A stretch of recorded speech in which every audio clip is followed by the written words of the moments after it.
It's time for Declare Your Independence with Ernest Hancock. Believe me when I say we have a difficult time ahead of us. But if we are to be prepared for it, we must first shed our fear of it.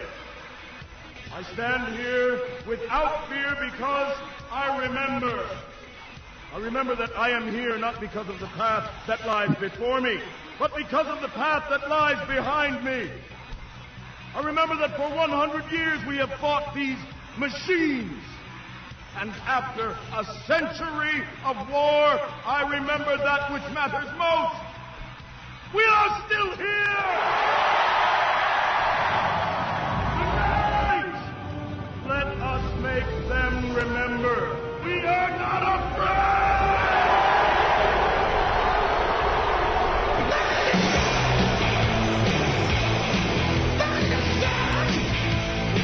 Yeah! The beard here on Declare Your Independence with me, Ernest Hancock. Okay, today's special, I don't know how long it's going to go until she's born or bored. And the story needs to be told. We're going to tell us a story. Now, Tiffany Cianci. Is that, Tiffany, is that how you say your name, Cianci? Am Yes, I doing it is. Right? I'm very impressed. Most people don't get it the first time. Yeah, well, you know, I got lucky. Okay, now this is what we're going to do today. We're going to tell your whole story, but we have to have an understanding of what is going on. My opinion, as an activist since the late 80s, so this is what, now 35, 40, a long time, okay, long time. Freedom's Phoenix has been around 20 years. We've been doing the show 21. I've been, damn. Long time. There is... Long time. I'm OG kind of, I used to be redhead and then now I'm not. So this is what I want to do. I need to understand your motivation of why you even care. This is, if there's some secret sauce I can figure out of what gives people the inner energy to just challenge, that justice will be served. That kind of thing. So that's the first thing. Then we'll get your history of how you came up, through activism, got involved, why, and then what you realized. I am of the opinion, they, them, those. Who are they? They're the ones who won't leave me alone. That's who they, them, those are, okay? Okay. It seems to me it is an intentional targeting of the middle class of America because that's where all the money is, all right? So, and it's on purpose. They gather, birds of a feather flock together, a freaking sociopaths that I didn't even understand really what that meant until, less than 10 years ago. There's something wrong with these people. You're running against them. You're in the green room. You're meeting with them, at their legislative offices. You're in the Congress. You're on the street, forums, your town halls, your candidate debates. It's just, there's something wrong with them. And then I understood what it was. They don't care. They don't have any empathy or love or compassion for their fellow man or other. It's whatever they can do to get along, get more, get theirs, get, who I got to kill. This is what happens. They are insulation for the real they, them, those that really run everything. Could be whatever. It doesn't even matter. If you get rid of them, there's another one in line behind them to take all your crap. It's us. We are allowing the creation of systems that pipeline all that we work for, all that we accumulate, all that we do, all the productive people are there for they, them, those to take it. It's like when things go to a zombie apocalypse, they go, well, I'm glad you saved up all your goodies. I didn't have to. Because I'm just going to come take it. That's exactly what's going on. These people that have no compassion, no empathy, they lack, they're sociopaths, they're psychopaths. They don't care. Where is the money? Okay, well, let's go over there and go get it. Oh, I need to pass a law and wear a tie and look good and run for office so the real bad guys will pick me to help them do it. Hey, sign me up. I see it all the time. We've gone through the great taking stuff. We understood that even, 15 years ago. And then all of a sudden, David Webb comes out with a book from the inside and it describes what was being done and how and why. Well, the why is just, they're evil. All right. I mean, evil, that's a subjective evil. What's evil? What's the truth? It's not lies and it's not good. I'm telling you, it exists. So we need from Tiffany to explain who she is, why she is engaged in this. There's got to be a why. Then we're going to get into the details of it. We're going to go until we get it done. Because I want to have, there's in every segment of finance, Wall Street, IPOs, 401k retirement plans, IRAs, they change a law to accumulate and track. That's another thing I want to make sure we get into, this Genius Act thing and crypto. It seems like crypto is just to suck up the liquidity of all the dollars coming back America. This inflation they're going to do more. They are not done. I don't know. Can they? Well, then they are. So when they do that, all of a sudden, gold and silver, if it wasn't manipulated, it'd be $1 gazillion more. Even though it shot up, it would be a shit ton more. My son this weekend, I was visiting, grandkids and them, whatever, and talking about this, and he goes, well, because I go, well, they're doing this to save the dollar. I mean, they need to save it. And I knew that. And he goes, dummy, how is it you're a talk show host? You're so dumb, Dad. You're never a prophet in your own land. I just want everybody to know that. So what happens is he goes, Dad, they're opening up crypto to put it in treasuries to suck up all the dollars that are coming. If they didn't have it in crypto to put, your retirement funds to go in doing crypto, crypto, where would it go? Gold and silver. And they can't track that. So, boom, clarity. The crypto thing is to suck up all these extra dollars, and they'll do whatever they're going to do with that too. But it is, if they didn't do that, it would go into gold and silver, precious metal commodities, and other real tangible stuff. And it's private. They can't track it. They can't program it. They can't control it. They would lose it into the people. So they have to have some mechanism by which they're going to be able to track you, surveil you, and program you and your spending. What the private equity is, we're going to get that explained. It's just another way of strip mining America. Correct. Just saying. Okay? So once you understand this, it is an attack. Now, Tiffany is of the mind that we got to get involved. We got to get every freaking incumbent out of here. You got to go vote. You got to participate in the I have been through this so many times. One more time. Once more into the breach. Get the eye of the tiger and grit your teeth and go get some. Now that's why we've, talked to a lot of people, and most recently on this issue, Patrick Byrne and how the electoral system. But I've been fighting this fight since the late 80s. I knew, how did they get away with this? It was election law. You may choose from communist candidate A or fascist candidate B, and we don't care which one because we control the whole thing anyway. We are looking at how are we going to fix it. I'm like, man, you just need to survive it. You need to thrive it. You need to have a parallel economy of out and occupy the land because, damn, I see what's coming. So this is where we'll probably have difference of opinion, but I'll help. I always help. I didn't vote in the 08 election or the 12, and I helped everybody Levolution and go, and what can I do to help you express yourself? Now, she still got kids there playing, so that's good. It's part of the show. Turn that down. So what we're going to do is now, as soon as Tiffany gets done playing parent, we're going to go ahead and have her start. Sorry. No, that's fine. It's all part of the show. So where's the barking dogs? I mean, you're not going to have barking dogs. So so what we need, you can bring them on the show if you want. A lot of times we bring the kids in. Now, what we're going to do is I'm going to turn it over to Tiffany. I want you to monologue me, which I know you're capable of doing. So that's why I wanted to get, this out. So go ahead and talk about your career, starting being a mother, a homemaker. You got your own career. You're married. You have kids. You come across this issue and you sink your teeth in. You won't let go, and they're coming after you to the point that your pregnancy thing. We'll touch on that. It just gets me mad even thinking about it. But I want you to go ahead and start from the beginning and infotainment us. Because Okay. we need to know this history. Tiffany, thank you. Go. So, for all of my live viewers, which are also here, I'm on the Declare Your Independence with Ernest Hancock show.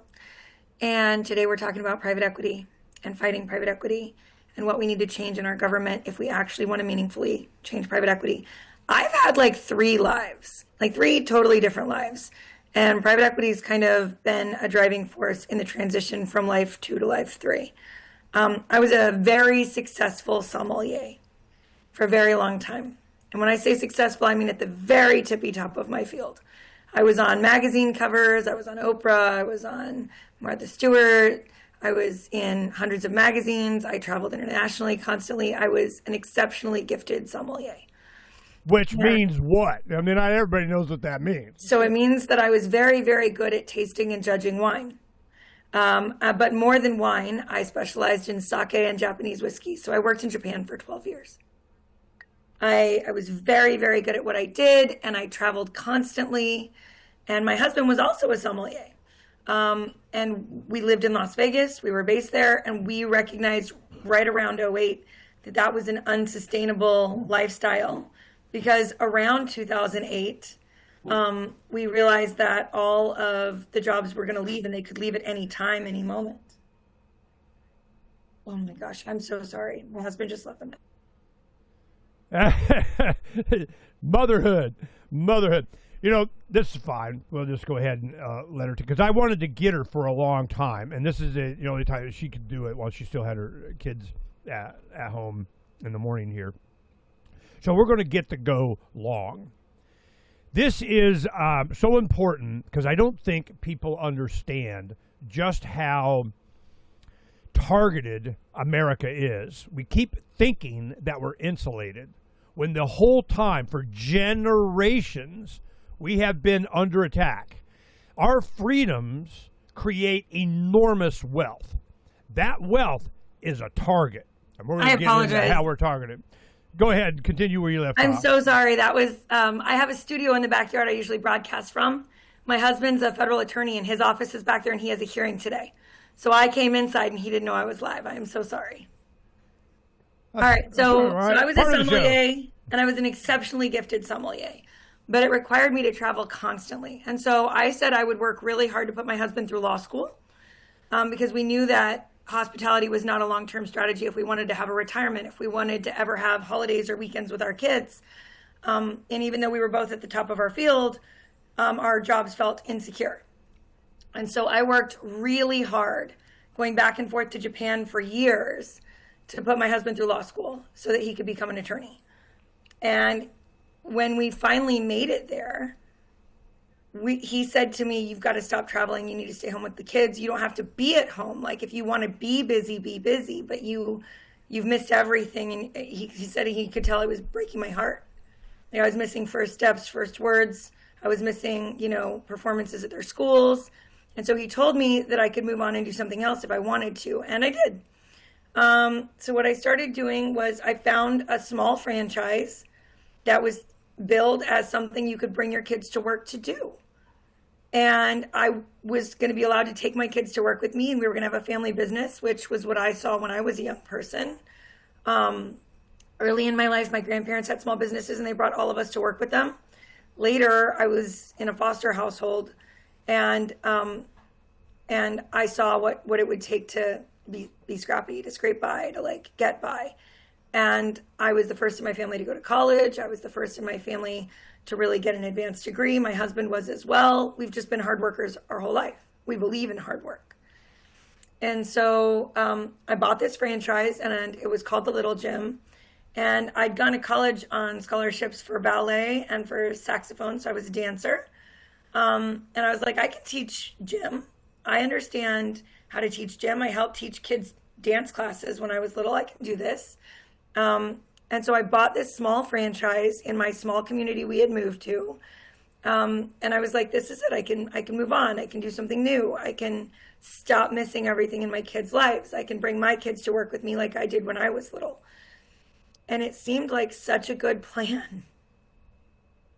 It seemed like such a good plan. And it was hard work, but I was very, very good at what I did with our franchise. I grew it from when I bought it, it had 42 students to 490 students in 2 years. I was really good at it. We built an amazing community. We built this amazing group. All the families were very, very like active. They were ride or die for our location. We had such a good group and such a good staff, and we had so many things that were good. And then COVID hit. And our county suffered the second longest lockdown in children's recreation in the United States. And what state was this? We were in Western Maryland, in Frederick County. And we were shut down. I was forced to be closed for 17 and a half months. Whoa. Yeah. And we survived that. Like during that 17 and a half months, I fought. I created a co-op of all of the franchises in the US that were shut down. And we created online classes. We sent out packages with instruments and stretch bands and all of the things our kids would need to do every activity we could do in the gym from home. We created a co-op where there were 13 gyms in it, and each of us would teach 6 classes a week to save on labor, and our students could attend 100 classes a week because each of us taught so many classes. We created a database of videos of all of our programs so that these kids that were stuck at home would still have a way to connect with one another. We had Friday night hangouts for the kids. We did virtual field trips for the kids. We did a virtual preschool class, and we had 90% of our 3 and 4-year-olds reading by age 4 years and 2 months virtually. Like they were reading books. And so like we just made it work. We even though we had this huge setback, we survived. We scraped by. We got there. We made it. But it was a lot less revenue than we were used to. It was lower labor costs too, but it was a lot less revenue. And as a result, our corporate office really suffered. Our corporate office lost a lot in royalties. They had told us not to pay while we were closed. They tried to hang on, but it left them and most kids' businesses in the United States susceptible to a hostile takeover by a private equity firm. They weren't the only ones. There were dozens of private equity firm acquisitions of children's businesses coming out of COVID, paying a tenth of what they should have paid for the value of what those businesses would have been worth 2 years earlier. So these families had built these businesses for 40 years, 46 years, 50 years. And on the back end of these amazing things they'd done to serve children all across the United States, they lost all this money during COVID because of the lockdowns, and private equity firms swooped in and scooped them up for pennies on the dollar. I want to ask a question. Sure. Do you think, how planned was this? You know, they see the opportunity. Whoa, we can swoop in. We can strip mine some. Or they part of the anticipation that this was going to happen? Did it seem like it was on purpose? How fast before they came in? How coordinated was it? There were things that felt deliberate to me, and there were things that didn't. For instance, like all of the mom and pop hardware stores were closed down, but Lowe's and Home Depot were allowed to stay open, and they chose arbitrary lines. We had thousands of small hardware stores go out of business because they didn't sell lumber, and they made lumber the dividing line because you needed a giant warehouse to sell lumber. So all the small businesses were shuttered, and the big businesses were able to force acquire that market share. In our state, we had a Republican governor, Larry Hogan. A lot of people would think that Republican governor would have made it better for us. Well, the only county in the United States shut down for kids rec longer than me was San Francisco proper. So what happened here is that he issued an order shutting down all children's recreation, all contact sports, all non-contact sports, but he left in a carve-out for martial arts, which is a contact sport that is very up close and personal. Right. And that's because his wife's family was invested in martial arts. Ugh. That feels awfully deliberate to me. They gained immense market share, right? And so what we saw during COVID was 505 days of lockdowns and 551 new billionaires created, and not a one of them was a small business. Not one. Okay. So for me, that felt incredibly deliberate. When you saw where the subsidies went, there were giant subsidies that poured into childcare because they were lobbied for by the private equity firms that had already acquired more than 37 chains of daycare centers. But the independent childcare centers didn't qualify because they couldn't do the same distancing practices. So they went out of business. And we lost on average 15 to 20% of the daycare centers in every city, and they were all the affordable ones. Okay, I want to stick on this for a second. Sure. If it wasn't coordinated, who benefited the most? You know, when you have this kind of targeting in society that we're children's, recreational, could you have piano lessons? Could you do, contact sports? I remember our grandkids here in Arizona doing soccer. They're wanting little kids to run around outside in the summer, no less, outside playing soccer with masks on. They're like, nope, we're done. We quit. That's not going to, well, we changed our mind on that one. Well, that's good. But, homeschool, a lot of our grandkids still homeschool because of this. So I'm wondering, was there, if not any initial intent, there was targeted intent for how high a level? It wasn't like Super Gym of the private equity firm that wanted to take over, monopolize for it. Just seems like a strip mining of everything that they could control and take out competition. So and then who did it benefit? Well, let me get to the question. Okay. Who high? What level? Was it a school kid thing, or was it they, them, those? Ringing Dr. Evil hands. From Geneva, one particular hedge fund. Something. It seems like it was funneling towards they, them, those. Did you come across any of that? So very early in COVID, there was a meeting of a bunch of billionaires in Sun Valley, Idaho, at what we call Billionaire Bunker, Idaho. There was a very large meeting where they thought that necessarily a massive recession was going to result from what happened. And they had a meeting to discuss how they were going to invest their money to acquire as much as possible and what would be the safest investments. During that meeting, the Charles Schwabs of the world, the Leon Blacks, the Larry Finks, those people were all there. It was a very large summit when we weren't supposed to be meeting with anybody. They all flew their private jets there. And what they determined very quickly was that the safest bets coming through COVID and out of COVID were going to be the things that we were emotionally invested in. And what that meant was they wanted to choose investments that we would find a way to pay for no matter what, because they were anticipating a big recession, if not a depression. This is before they started advocating for the stimulus packages, okay? Which came later and was another way to extract wealth and funnel it from our government through the middle class to the 1%, all right? And it created the hyperinflation we've experienced. But first, they determined they wanted to invest in things that we would find a way to pay for no matter what. And largely, those things were managed by small businesses. These are the veterinary clinics. These are the daycare centers. These are the private schools. These are the religious schools. These are the nursing homes. These are the pediatric emergency care centers. These are the small mom and pop urgent care centers. These are the HVAC companies, the plumbing companies, the roofing companies. They wanted things that we were emotionally tied to the long-term success of. And as a result, they were able to start immediately beginning to amend the way they were investing money and watching for deals that could be made to suck up and consolidate these small businesses into large umbrellas that they could then package, bundle, unify, commercialize, or unify software across and funnel them to 1% holdings companies in private equity firms. And as a result, right away, as businesses started to become desperate because of the experiences they were having with losing money and losing everything they've ever worked for, they were able to start making very, very effective deals really quickly. It's not like this hadn't already been happening. This was already happening. But if the consolidation of the early 2000s and the consolidation of the failed businesses of '08 like had started this as kindling.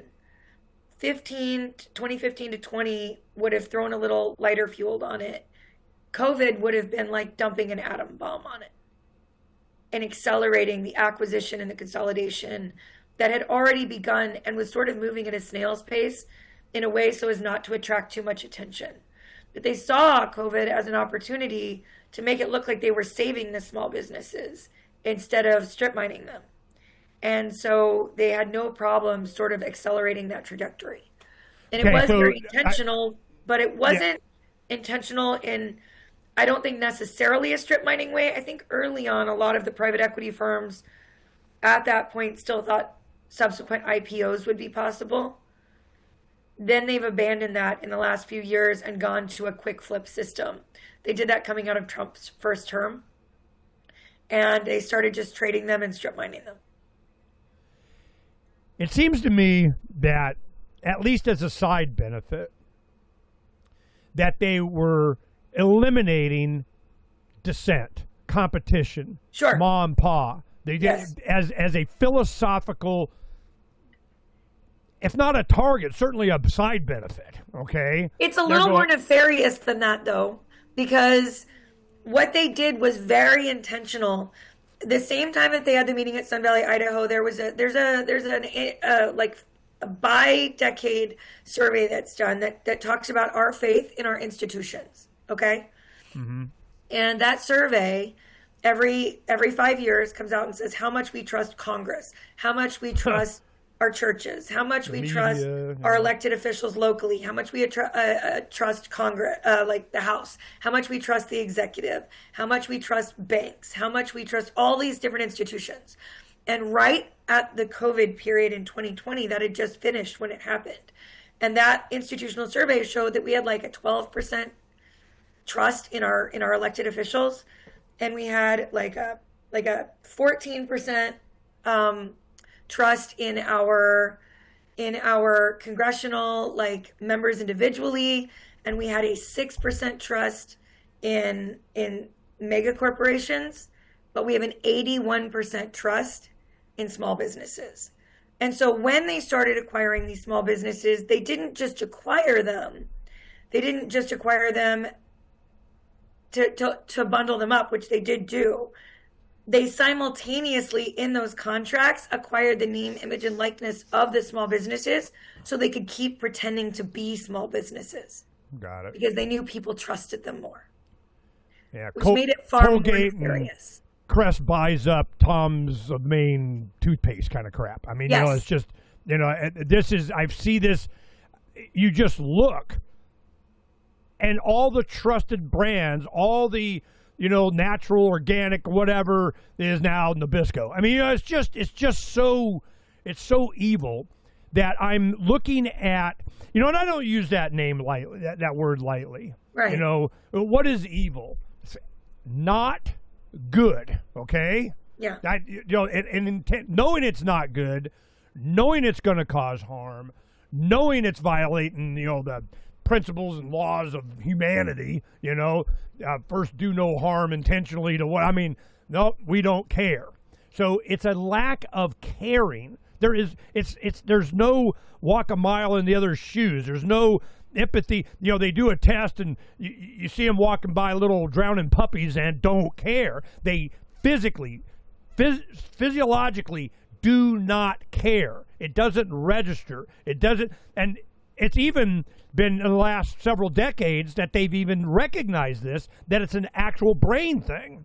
Now, it could be environmental that does it or whatever, but generally it's like 4 or 6% of, you go to 100 people in a room, 5 of them don't care, okay? And will do any and every and whatever, and what do they gravitate towards? Politics, the law, positions of authority. I got a stethoscope around my neck, a shiny badge, and I get to tell you what to do, and you better do it. I got this here gun, or a guy behind me with a gun. So this is what we're dealing with. When you're talking about people come together on a high enough level, and they look at, 81% support of small business. Well, we want to put that shiny badge on for as long as we get to wear it. and do what with it, Tiffany? What were they planning on doing with it? This branding. Well, once they secured the name, image, likeness of tens of thousands of small businesses all across America, what they were doing is creating micro monopolies so that they could siphon more wealth and begin the strip mining process. So if you're there's a good example I use. There's Driven Brands has acquired like thousands of different like automotive facilities, right? Neighborly had sucked up a whole bunch of the home services companies like Molly Maid and Mr. Handyman and Trent, like Vent Wizard and like all of those brands. They wanted to create something that was less obvious. Those were franchise umbrellas. They wanted to create micro monopoly umbrellas because our antitrust laws work on a national scale, but there's not really any way to enforce anything against regional monopolies. So a lot of these private equity firms started by trying to acquire, let's say, 150 HVAC companies in the Southwest. That's what Champions Group started the process of doing. And they did it. They'd acquire the name, image, likeness of each of those small businesses. What they were families that had run their HVAC companies, you know, for 30 years, 40 years. They had 12, 15 vans going out. Some of them had 40, 50. Each of them had, 5% of their regional market share. And they started buying all of them, securing the name, image, likeness of, Vegas Brothers HVAC. It's not a real company. I'm just saying that as an example. And simultaneously, they would get Desert HVAC company, and they would get like Stay Cool HVAC company. And across all of them, they would keep those websites so it looked like they were still small businesses. They would put phrases on the websites that said things like, serving our communities because we're part of our communities, or we've been serving our communities through small business for 45 years. They wouldn't put anything at the bottom that said they'd become part of a big conglomerate. They wouldn't put any notifications down there that said they'd been acquired. And they would let you believe that the small business you'd been doing business with, you would keep doing business with. And then they started acquiring them. Now, these companies were losing a lot of money during COVID. They didn't know how to keep fighting. They wanted to protect their employees, so they would sell to intermediaries that made them believe that they were actually doing what was right for their companies. They told them Here we are to save the day. Yes, exactly. And then they would quietly unify software across all 100 companies they bought. So no matter who came out to give you a quote for your frozen HVAC line, all of a sudden, your $400 defrost on that HVAC line was suddenly $1,600, or you suddenly needed a new unit. All the time, you needed a new unit. And you can't live in Vegas without air conditioning, in case you don't know. You guys are in Arizona. You can't live in Arizona without air conditioning. Life support. You quite literally die. And so they did this, and they unified the software. So no matter who you called out, you got this inflated price, right? And it's because they'd created a monopoly and no one knew it. You didn't know they were using software to compare every quote you got. And they told you, oh, it's actually just because of supply chain issues from COVID. It's actually because of the fact that we've had bottlenecks at the ports. It's actually all COVID hyperinflation. It's not us. It's not us. Like, call it. Okay, no, wait, you kind of glazed over that one part. It was intertwined software that knew all of the quotes you were getting because they controlled each one of these HVAC companies. So they knew what it was. No, you're not going to get, I know you're not going to get a better deal because you're not going to get a better deal. So this is one of the traits of this kind of private equity takeover of industries was you solidified all of the software and the comparison and the price fixing. So I'm going, okay, I can see. All right, continue, please. So they built these micro monopolies so that they could fix prices in entire regions and began to strip mining not just wealth out of these companies by cutting staffing and cutting the quality of their work and cutting the honesty of their work, but they also began strip mining all of the people in those communities because they could now fix prices and extract more and more wealth out of the greater community. And in doing so, in extracting more and more wealth out of the greater community, what we saw is a slow and steady decline in the value of our dollars and our buying power, because they did this across vast industries, including the children's services that I was a part of. Wow. Just name off the top of your head some other industries. I mean, you came across it just to give us an idea. Daycare centers, the worst.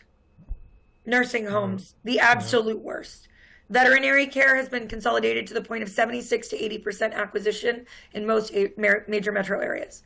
Oh my God. Monopolies. But the daycare centers, are among the most evil. What they did was force thousands and thousands of small daycare centers in each state that were keeping costs down by creating honest competition through small businesses. They forced them out of business by creating like regulatory hurdles and creating issues with how and where you can send your kids during COVID, whether or not they could meet all of the new standards by the health departments. There were 100 different ways that daycare centers made it super, super difficult.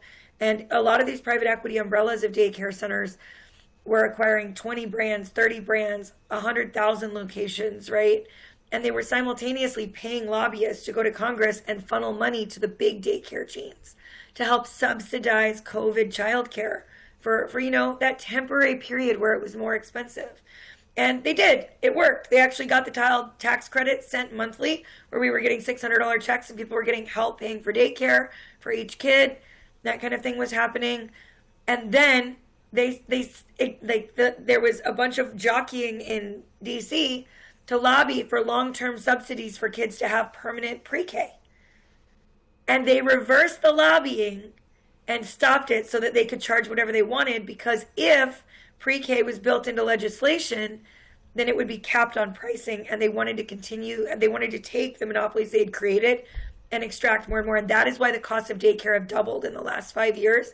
And that is why daycare in every state in the United States now costs more than the average college in the United States. And it also costs more per capita than your mortgage or your rent in the United States on average now. This seems like, not that they care, but it seems like short-term thinking. This is not sustainable. So it's just that they're thinking by quarter. They're thinking, I'm going to get mine now and retire. I'm going to, because it gets consolidated down to a few. There's a few reasons that's the truth, though, because they don't think long-term because their investments aren't long-term. If you or I are building a business, we want that business to pass on to our children, okay? So if you or I are building a business, we are building for long-term success. We are building goodwill in the community. We are building a name for ourselves. We're building long-term, like we want our reviews to be good so people trust us, right? If you and I are building a business, we are building for longevity. If a company is acquiring a business to take to IPO, generally they at least want it to appear successful long enough to get it there and get their money and go. But for private equity doesn't acquire things the way you or I do. If you and I bought a business, our money would buy that business. Okay? If you or I bought that business, our money would be at stake. Our success would be determined by whether or not we got a return for that dollar and paid back those loans. Private equity buys everything with other people's money, and only about 10% of it is actual investors in a good year. Sometimes it's only 5%. And they borrow the rest from banks that pass it to them, because even the banks are not going to be liable when an investment fails. When they loan money to private equity, they're going to rebundle it in CLOs and sell it to our pensions. Now, private equity firms buy things in terms of funds. So nobody at a private equity firm is ever liable when something goes badly, because while they make all the decisions for a company they acquire, while they force advisory fees and management fees and extraction fees onto that company, and they extract dividends out of that company, what they do is they do something called a leveraged buyout, where the company will borrow the money, they will foist the debt on top of the company they're acquiring, and they will only hold that company for about 2 to 4 years. Usually the average is about 3 years and 1 month. And then they're going to extract as much money as possible from that company in 3 years and 1 month, and then they're going to try to flip it to the next private equity firm. The idea is, 1, if the debt goes bad, they don't care because they don't owe it. 2, if the company goes bankrupt, they don't care because they've extracted enough to pay themselves back their portion of the investment in the first 3 months. 3, if it goes bad for the community, they don't care because the goodwill doesn't matter when you're flipping it every 3 months. But really, it's the equivalent of me buying a car for double the value so that I can take the money out of that car and give it to myself, and then saying the car is responsible for paying back the debt, and the car needs to work 24/7. And then a month later I say, you know what, I don't think the car needs wheels to earn money. I'm going to take those off and sell them and dividend that money back to myself. But it should still find a way to make enough money. I don't think the car needs air conditioning to make enough money to pay their debt. So I'm going to sell the air conditioner out of the car, dividend that back to myself, but the car still needs to pay that debt. Right? The car used to own a parking spot So it had somewhere to at least park at the end of its workday. But I've decided that it doesn't need that. So I'm going to sell that parking spot, dividend that money back to myself, and I'm going to tell the car it now owes me rent because I actually sold it to another one of my funds. So even though the car owned its parking spot free and clear, it now has to pay rent on a parking spot it used to own, and that money came to me, and now the monthly rent comes to me. When You know, the best example I heard you give before was Toys R Us. Yeah, Toys R Us is a great example. I want you to give the history on Toys R Us and how they strip mine their delivery trucks, their warehousing. Sure. I mean, it was, and these are like Joann's Fabric. These people were profitable, and they ran them out with this method. Do the Toys R Us thing, and kind of quickly if you can, but we want to understand that. Yeah, so Toys R Us is a really good example, primarily because a lot of people want to blame not getting square with Amazon for Toys R Us's downfall. Just like the .com bubble was a good excuse to strip mine a bunch of companies and have cover of saying they didn't modernize, COVID was another excuse to strip mine companies and say they just couldn't survive COVID, right? They come in these periods and they make choices that they think they can use other economic factors to cover for without attracting enough attention to see politicians make meaningful change while simultaneously lobbying to ensure they don't make meaningful change. So Toys R Us became the best in their industry at two things. Toys, obviously, but also in what we need for babies.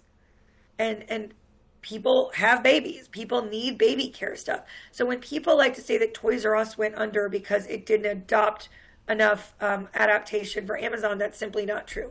People, when you're choosing things for your babies, you want to put your hands on it, you want to touch it, similar to crafters wanting to touch the fabric they buy at Joann's, okay?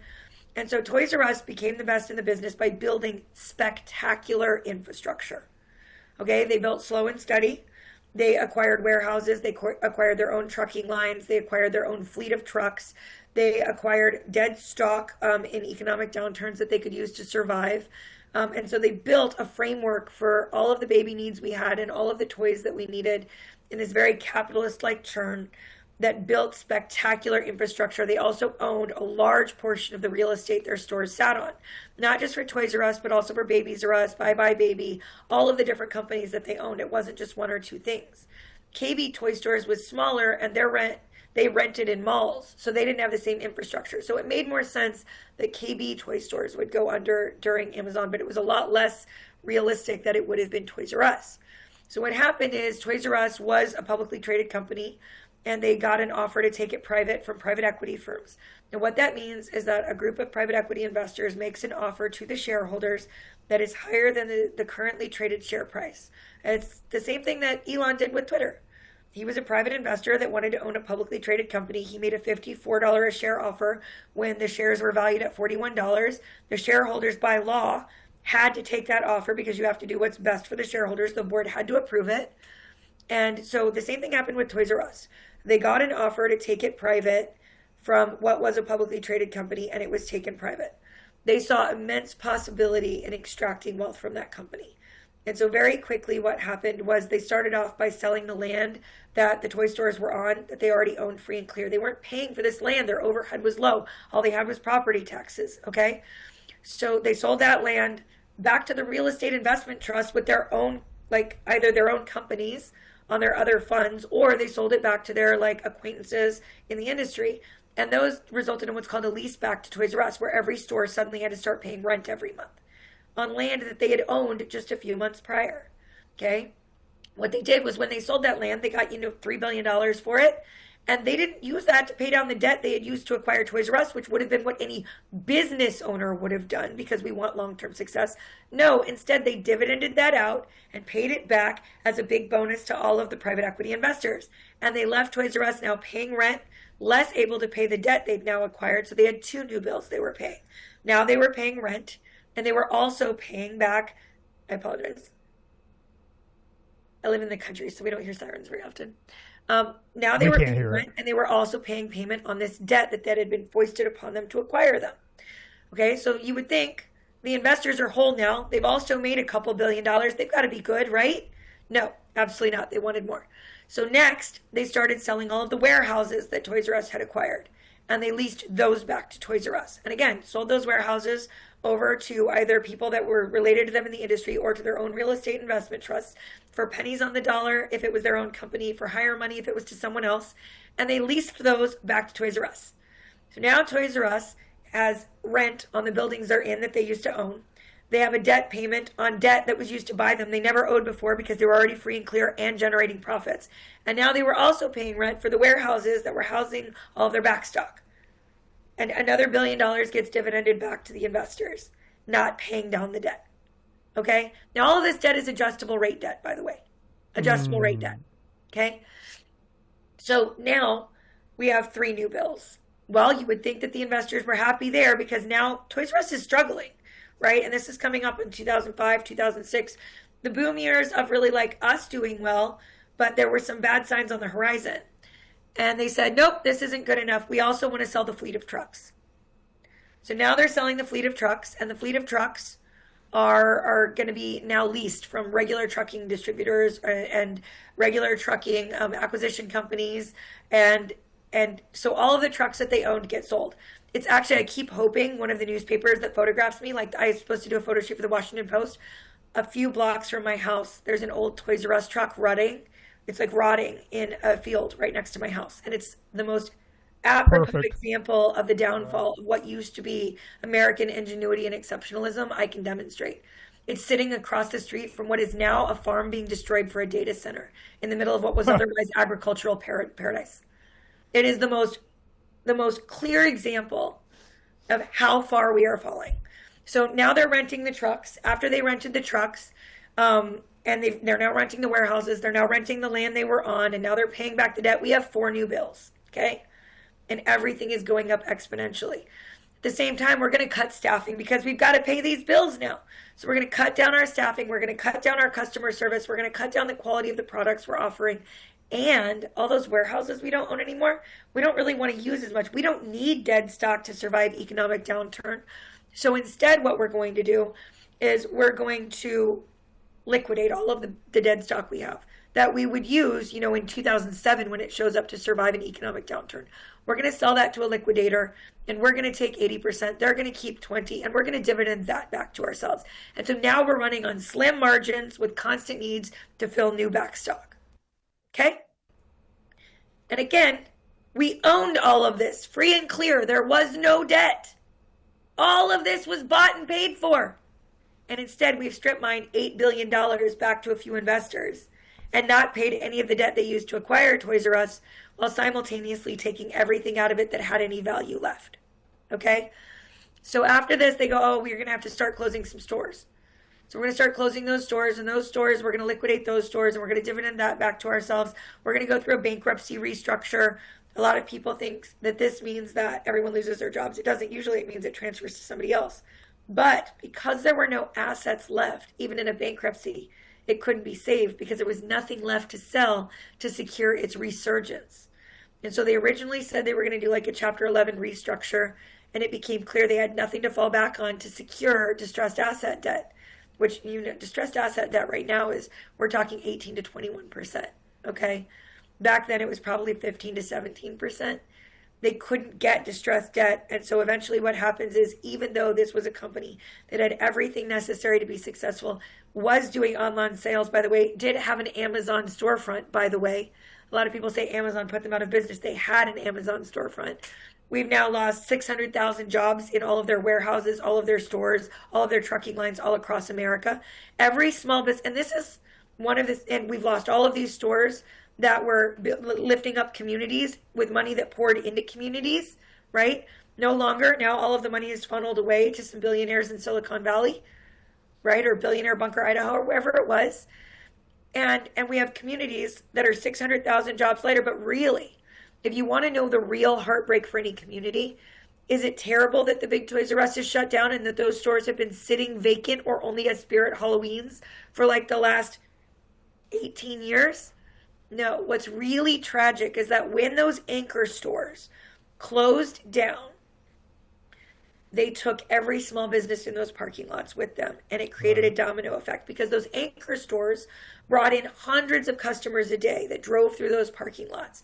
And as a result, if you had a shop in that parking lot that was a little gym, it no longer had customers driving through, which you have a lot of family-friendly businesses that build where the kid-friendly businesses were. So you might have had a children's pediatric emergency, like urgent care. You might have seen a children's dentist right there. You might have seen like a kid's chiropractic, or you might have seen a doula center, or you might have seen like a midwife. Or a mom spa. Yeah. You might have seen a spa. You might have seen a party center. You might have seen a children's birthday party facility. You might have seen like a kid's like playground, indoor playground. All of those businesses followed and failed as well. So while we lost 600,000 jobs nationwide, or 1 million jobs, or 1.2 million jobs over the entire destruction, where we end up is we end up losing all of the businesses that are affiliated in those parking lots, and simultaneously all of our neighborhoods lose value, because at the exact same moment all of our neighborhoods lose value because we now have empty storefronts everywhere. You understand? Yeah. And this is one thing. We got to go back to the beginning of how this is possible. And this is, an article I wrote back in July of 2008 when I started having an understanding of how this works. When you do an IPO, initial public offering, you are not, just putting up stock on the stock exchange and it's kind of a thing. You're turning it all over to them. They control it, and you have their rules, their system, there. And a hostile takeover, I mean, you've used this comparison before, but we all saw this. It was in Richard Gere and Pretty Woman.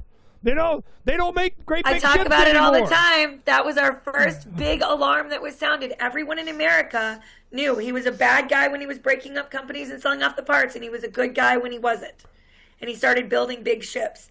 We've never in human history looked at a movie. In Matrix, we didn't side with the machines, okay? When you look at Lord of the Rings, nobody sided with the orcs that were strip mining the land to create evil, right? Nobody did that.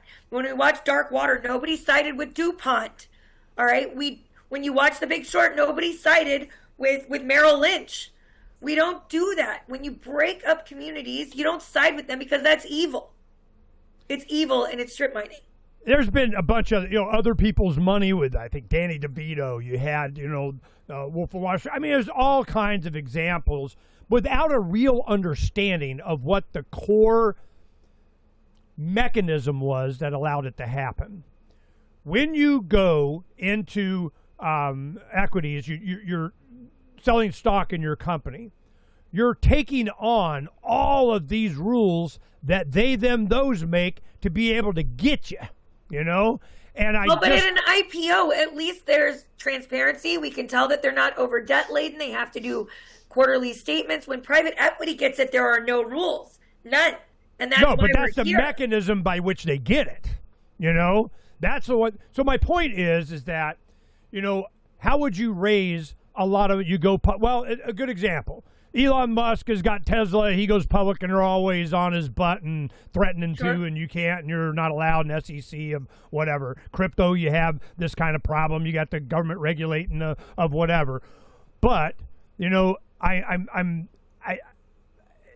when you agree to go into their system, you're susceptible to those that made, control, regulate, control the politicians in that system.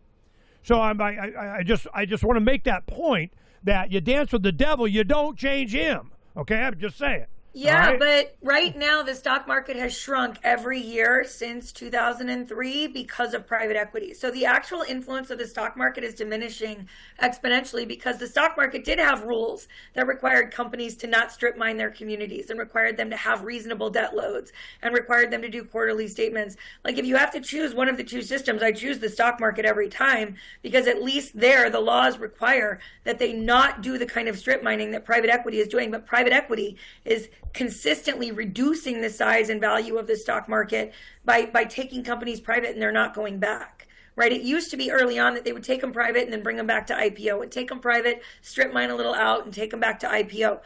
They've abandoned that entirely at this point. There are very few that ever go back to IPO, and when they do, they're set for failure, like Joanne's was, like Michael's is, right?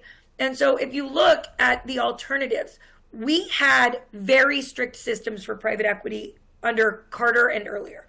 Okay, when President Carter took office, only 35 investors could be involved, and you could only have up to $1 million involved, okay, when adjusted for inflation. And otherwise, you had to file with the SEC to prove you weren't strip mining communities, you weren't over leveraging assets, you were giving your investors reasonable returns, and you weren't putting our pension system at risk, all right? That was the law. Carter was the first one to start to break that down. He passed a rule that made it so you could go from 35 investors to, say, 50 or 100, all right? Reagan took a little bit of the wheels off. A lot of people like to lob everything onto Reagan, but he definitely made things a little easier. But really, long term, we saw that all the wheels come off on Clinton. Okay, when Clinton was in office, he repealed Glass-Steagall and he took it from 35 investors to 100 investors to 1,000 investors and billions of dollars. No regulations, no rules. All right. And he did it with the passing of a vote of 98% of the House and the Senate by both parties. Everyone voted for this. This is a two-party problem. And this is before, 2010 and Citizens United. There was money going in as bribes, but it wasn't like it is now.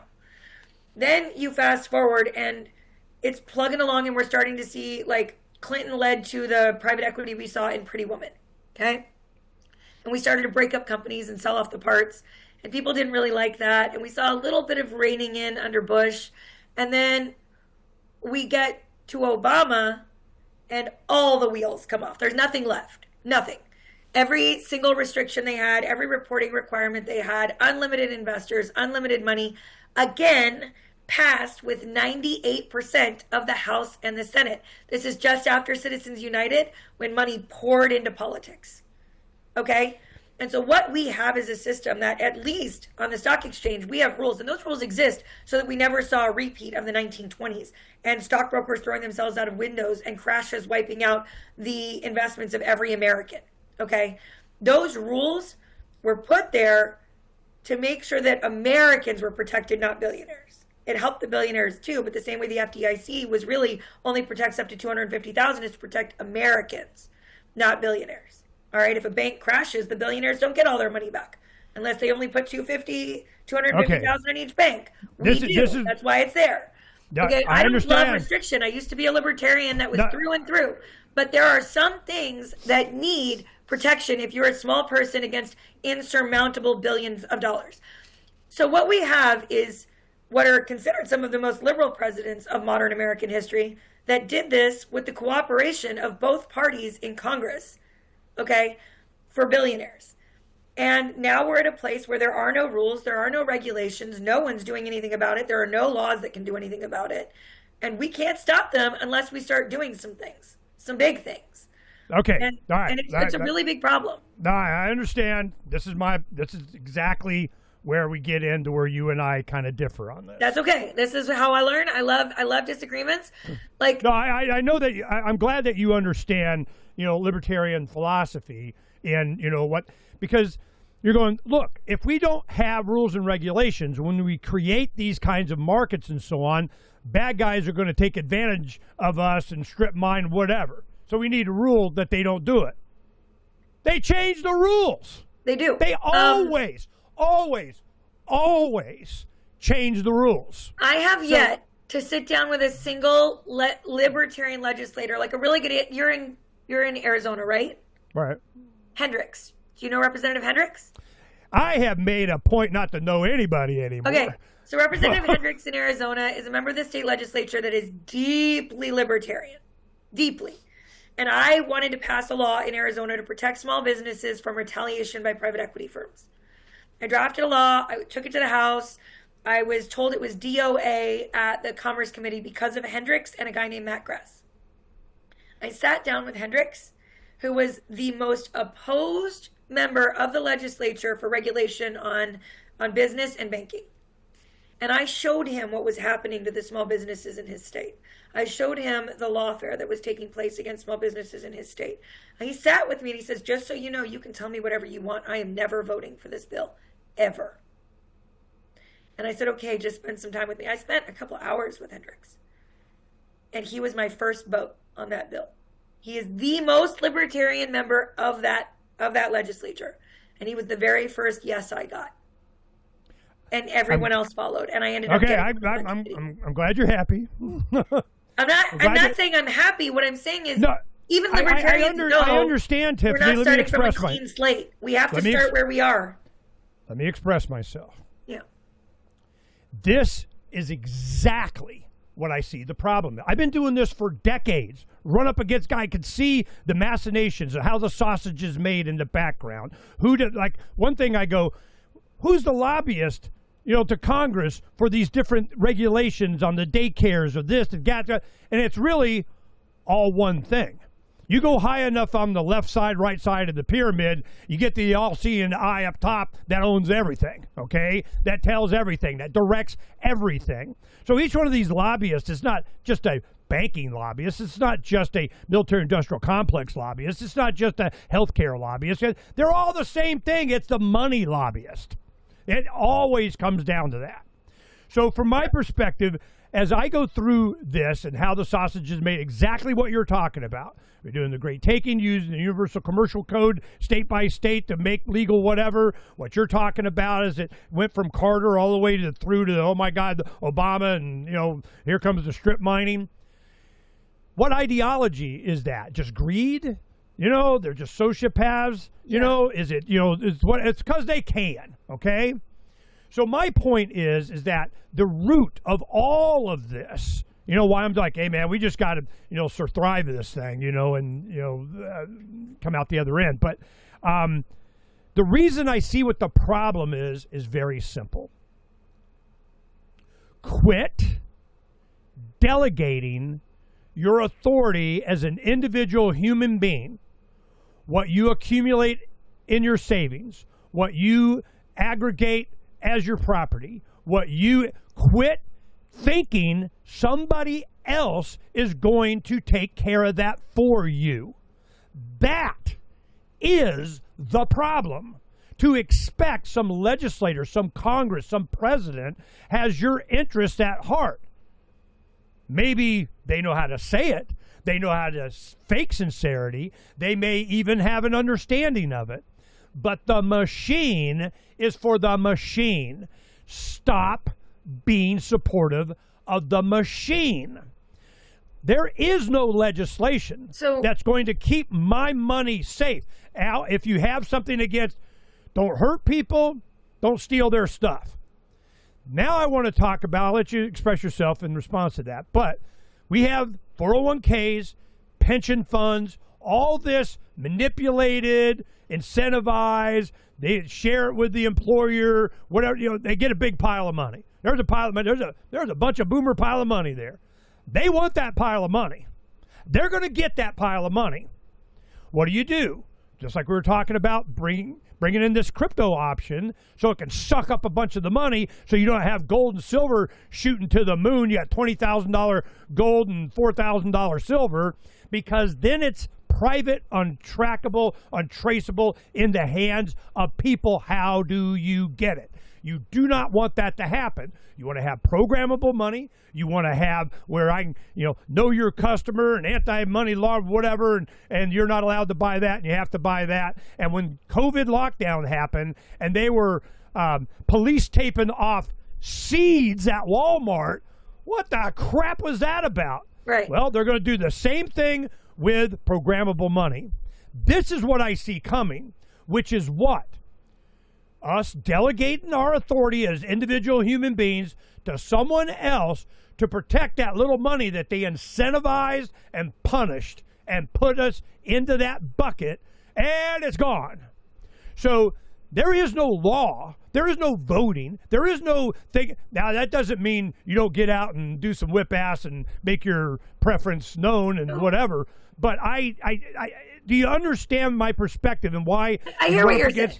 I do. You're up against these libertarians. Think, well, if we delegate that authority to a better guy, if we delegate that authority to a bunch of libertarians in Congress, well, then they'll rule us better. No, they won't, because they're ruling us. Just say it. All right, your response. So I'm gonna do this like threefold. Okay. So first of all, libertarian ideas. I used to have very staunch libertarian ideas. I really did. for a long time, but we're not starting from a place of a clean slate. I interviewed Chase. We're going to. Right, but we're not. We're not. We have to acknowledge that there are millions, hundreds of millions of American families that have to start where they are right now. And giving them the meaningful capability to exist where we're at and to stop the strip mining of their communities is not something I can do by telling everybody, pull all your money. It doesn't work, right? It doesn't. They don't have the means. First of all, it has intentionally been created so that every American is so overextended, so unable to meet ends, so impossibly unable to meet their childcare needs. They need 2 incomes to have a home. They want even an apartment takes 2 incomes for most people. Kids can't pay back their student loans. This is the reality of where we are starting. And the system we're starting in is woefully broken. Okay? But I am not of the mindset that it is too late to fix it. Again, I'm not saying that this is a system that can even be all the way fixed. But I do believe it's not too late for us to turn this ship around and start going back towards American exceptionalism. Now, I want to be really clear. I have examples for this, okay? One of the ways that corporations hide their bad conduct so that they can get away with doing whatever they want is through forced arbitration. As you know, I feel very passionate about forced arbitration. It is through a forced arbitration that a corporation, a private equity firm, forced me to have an abortion I did not want. Okay? I am very passionate about forced arbitration. But forced arbitration was used to hide tons of bad conduct before me. Okay? My forced abortion was one horrible thing. But a good example is another private equity firm acquired brand called Massage Envy. They're the largest massage chain in the United States. They are owned by a private equity firm based out of Arizona, where all of the evil goes to die. All the private equity firms use Texas and Arizona because they have big libertarian ideals, and so they don't protect small businesses or everyday people from corporations. All right? And so all of the bad law that protects private equity is in Texas and Arizona. All of it. Okay? And in Arizona, they house their law there and they house their headquarters there. And they let 181 women get raped. I'm going to be careful because I'm live over here. In their facilities. 181 women. And each of those women pulled up their phone and signed in when they got there, not realizing that when they clicked through, what they were actually doing was signing away their right to sue. Also, their right to talk to the press, because there was a confidentiality agreement and an NDA. And so what happened is after these women were raped, when they wanted to go and talk to the press, what ultimately ended up happening was they were threatened with a lawsuit. And that lawsuit silenced them. And then they were forced into secret courtrooms where they got no justice. And no one in the public knew. And so we kept shopping there. We kept going there and taking our wives there for Mother's Day and our mothers there for Mother's Day. We kept going and we'd get massage subscriptions not knowing we were walking into a place that was protecting rapists, right? Because they used this mechanism. Well, what happened? 3 brave women crossed. They went to the press. They went to USA Today. They went to Washington Post. And within 2 months, a law was written and passed unanimously saying you can no longer be forced into those secret courtrooms in instances of rape. Okay? So that was a law. I want to protect small businesses from private equity. What happened to me was clear, obvious retaliation. I was sued by a private equity firm because when they acquired our little business, our brand, I was the president of our union and they wanted to break up the union. That was it. So they started suing me like they had done it at unions, at all of the brands they'd acquired before us. They sued me and sued me and sued me. They were still suing me today. They just sent another subpoena to me yesterday. And they did that. I wanted to protect people from what happened to me. So I called on my audience and asked them to please write letters to the FTC about an obscure issue that the PACs and lobbyists thought was so obscure no one would respond to. I said, hey guys, I need all of you to write to the FTC. I created a little bot and let them write to the FTC. And I said, tell them to protect small businesses from retaliation. Please tell them they can't keep hurting small businesses this way. And my followers in 48 hours sent thousands and thousands and thousands of letters. And the FTC passed a new rule 6 months later, and they cited the comments of Tiffany Cianci and all of our followers as the justification for passing that rule to protect people. It is not too late for us to do big things. They just keep us too tired, overextended, exhausted, and broken to do it. I believe if we can make a difference. I am making a difference. It's not easy. It's not going to come natural. It's not going to come simply. And getting money out of politics will be the hardest thing we ever do. But I know it can be done. Is it going to last? Is it going to last? It depends. Depends how much we fight to keep it. Okay. This is where I knew. What is it he said when we signed the Constitution? Here's your republic. If you can keep it. If you can keep it. Diligence. You know, every 20 years, you need to water the tree of liberty with the blood of patriots and tyrants. I get it, okay? I've been doing this for decades. What I understand, they, them, those, the ones with no conscience, they never, ever stop. They don't stop. You're right. They don't stop. So what it comes up, it's a philosophy. So, I understand what you're saying. It's not like I'm not engaged. We have, we have our own newspaper. It's called Citizens Take an Initiative. We file initiatives. The second legislature convenes. The 36, initiatives, legislation. This is what needs to be done. We got a whole bunch. I got a bunch of Ernie laws. Okay, so don't think I don't understand. Okay, I understand. Ultimately, it is always, and then we get proud of ourselves. We did, vanity, my favorite sin, So I'm looking at what's long term. Long term is exactly the real impact that you're having and why you're on this show.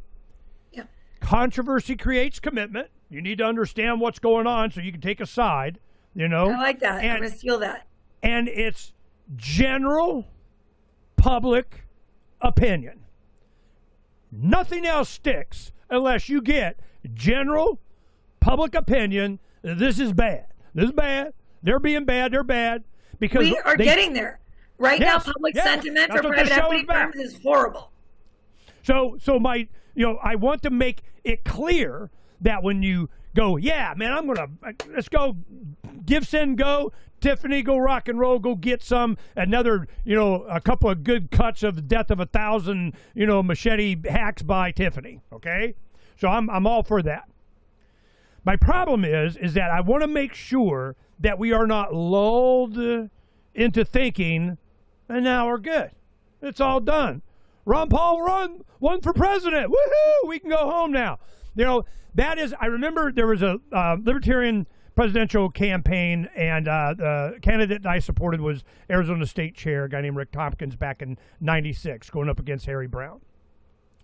The reason is because they wanted to take presidential matching funds, and I knew that'd be the death of whatever, So we, had that conversation. And I remember a television reporter going to Rick and saying, "Do you really think that you can win the presidency of the United States of America as a libertarian?" And he goes, "Well, if I thought I could win as a libertarian, why would I run?" That just hit me between the eyes. And the reason was, what he was saying was, if you're in a libertarian supporting society, you'd be off making money and enjoying your life, and you wouldn't have to do this crap in politics. If I could win as a libertarian, why would you run? You'd be out there being libertarian, being free. We do these things. We engage in these campaigns. We highlight this stuff to create the general public opinion of a libertarian, freedom-oriented, individual liberty, self-responsibility atmosphere. That you of course have the freedom. I have the freedom, to occupy the land, to build my home out in the middle of. I have the freedom to occupy the land with attainable. I have the freedom, but am I at liberty? Are you at liberty to do that? Do you got a permission slip from the crown? Is this what? That is the problem that I scream all the time. Look, we are the problem. There's no law you're going to, I support pass the law. You need some help here in Arizona. I got a secret power. I know a guy, a gal, we can take care of business. But I'm telling you, that is the problem, that we are consolidating our wealth, our money in the hands of somebody else to steal, when you have the option of other means of preserving your wealth. And I've been screaming silver since it was $6.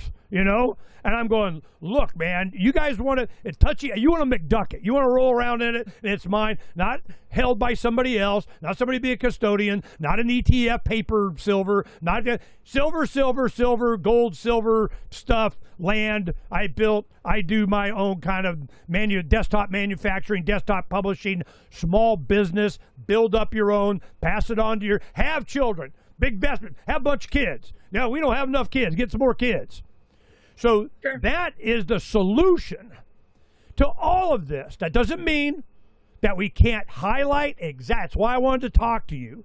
Tiffany's out whipping ass, making sure we understand exactly what's going on, how it was allowed to happen, some of the solutions for it, and that it's us that have to do it and get rid of every freaking incumbent there ever was and start over. There's your clean slate. You know, that's my big pitch. That's my pitch. I'm with you, sister, but I can't let it go that it's not going to be a permanent unless it's a republic if we can keep it. Well, how do you keep it? You got to be on it all the freaking time. So if you want me to like interject right here for just a minute, there's a few things that I think we would overlap pretty clearly on. One, I believe we need to reduce regulations for small businesses across the board so that people can have the liberty to create their businesses.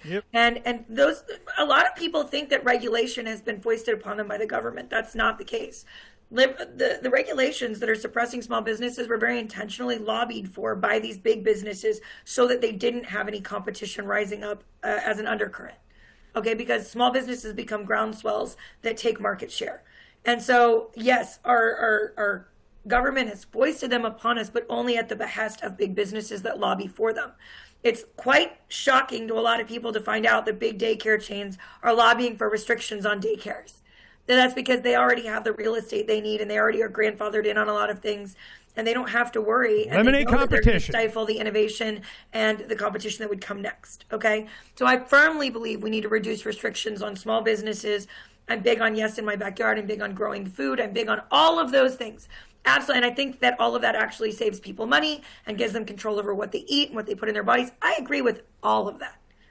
What I don't agree with is not that what I don't agree with, what I don't think is feasible for the overwhelming majority of America is to just say, you know, Evan, I'm going to go develop some land and live off silver. I can't do that. Most people have to send their kids to school. They have to work on the hamster wheel. They have no way off, especially the poor. The poor are kept poorer and poorer. Everything in a poor person's life costs more than it does for a rich person. And every single thing, like just micro fees in banking and things like that, they add up and they keep them stuck in a state where you can't just break free, not if you want your children to be safe and protected. And so I recognize all day, every day, I want people to have the liberty to do what you're doing, and I want to reduce restrictions for people doing it. And that we don't need restrictions for everyday Americans. We don't need regulations for that stuff. We need regulations for the businesses that are strip mining the small businesses that took the chance and did it well. And we need to restore the middle class. Right now, we are in a circumstance where we can't do that. I understand. So we have to realize that we are starting from not square zero, right? We are not starting from zero. We're starting from 85 of 100. And that 85 is overwhelmingly favoring the 1% of 1% that have paid to make it that way. And almost all of that has happened in the last 25 years. Okay, and we reached this point pretty closely in the 1920s, and now we're in the 2020s, and I am very much in favor of taking these roaring 20s and turning them, like, creating a revolution for the 2030s. Because in the 1930s, people kicked every single politician out. They were like, get out. You didn't protect us from this. And they brought in people that would. And I believe we're ready for that again. I believe we're ready for that. And I believe that it is going to come through forcing out the incumbents and making our politicians say that they're not going to accept money from PACs. I believe it's absolutely going to come from people on the left and the right voting against their own incumbents. They don't even have to vote outside their party if they don't want to, because all we have to do to start to fix things is to make politicians more afraid of losing our vote than they are of losing those donations. Right now, they don't believe they have anything to fear. That is changing. This generation. How did they get away with it? They controlled the election laws. And this sure, is, they control the election laws. Look what they did with Bobby Kennedy. This is a good example, okay? Yep. A lot of my followers don't like this, but it's a really good example. All right, and I'm live right now, so I'm talking to you, and I'm live on my stream as well. Robert F. Kennedy Jr. was running. I don't know that he ever had a chance to win, but just as an example of some of the ways they circumvented a non-partisan candidate, there were several states where they said if anyone came and tried to primary Biden, they automatically got 0 electoral votes even if they won. Like that's what New Hampshire did, I think. Is that if he primaried Biden, you were guaranteed to get 0 electoral votes. So it would actually work against you. They changed that literally like a month before the election. Yeah. Okay, that happened in like 7 states where they changed. Yeah, they didn't want another Bernie Sanders thing. They're going, nope, Bernie Sanders, the best example. The way that they rigged the system against Bernie and his voters should have permanently alienated every DNC lockstep blue voter there is. Because in my opinion, on the DNC side, they haven't had a fair election since before 2016. I think really going back to like 2012, they didn't, I think Obama still would have won, but people wanted to primary him and they didn't allow it, right? I think we always need primaries. I think every candidate should be primaried in every single election. Everyone. Nobody's entitled to sit on a throne. We're not a country of kings and queens. Every single politician should be primaried in every single election, period. I want the best of the best for my country. I don't get that if I get the status quo. If I don't have somebody chasing every politician at all times, then that politician has no reason to do what's best for me. So I believe that everyday Americans should be primarying. I believe everyday Americans should be going out there and running against their existing politicians, and I will help them. If we can get all into details I will help about how that system can't even allow that. I've been all the way to the Ninth Circuit as my own attorney, oral argument. Before the Ninth Circuit, I got an argument. Challenged 44 election laws here in Arizona, and I got a bunch of Ernie laws. So I don't think I know. I know. Yeah. This is intentional. They do it to eliminate competition, and it is control of both sides. This left-right thing, Republican, Democrat, is a mirage. So I'm just, man, Patrick Byrne on a couple weeks ago. We've done a lot of shows over years, and I'm like, man, well, Arizona, this guy, I'm going, I'll tell you how it really works, Well, Patrick is doing what you're doing with the election law, to make sure what you're talking about is even possible. So I'm going, okay, so I'm good with all of this. Arizona's a referendum state. You don't need a politician to change our laws. You can do that with 10,000 signatures. Go down there and do it. No, it's more like a couple 100,000. But referendums. All I'm saying is referendum in Nevada, it's 10,000 signatures. So in referendum states, and I'm going to continue to advocate for this. This is another way we can fight private equity, right? There are 18 states in the United States where any person, any given citizen can get up in the morning, decide they're going to write a simple law. You don't want private equity firms to own your single-family homes?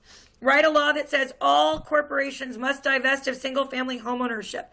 Go get 10,000 signatures. Do it. Get a posse together. Go find 50 of your closest friends and relatives. Make a meetup group. Post something on Kickstarter. Do whatever you got to do. Get those signatures. I'll vote for you.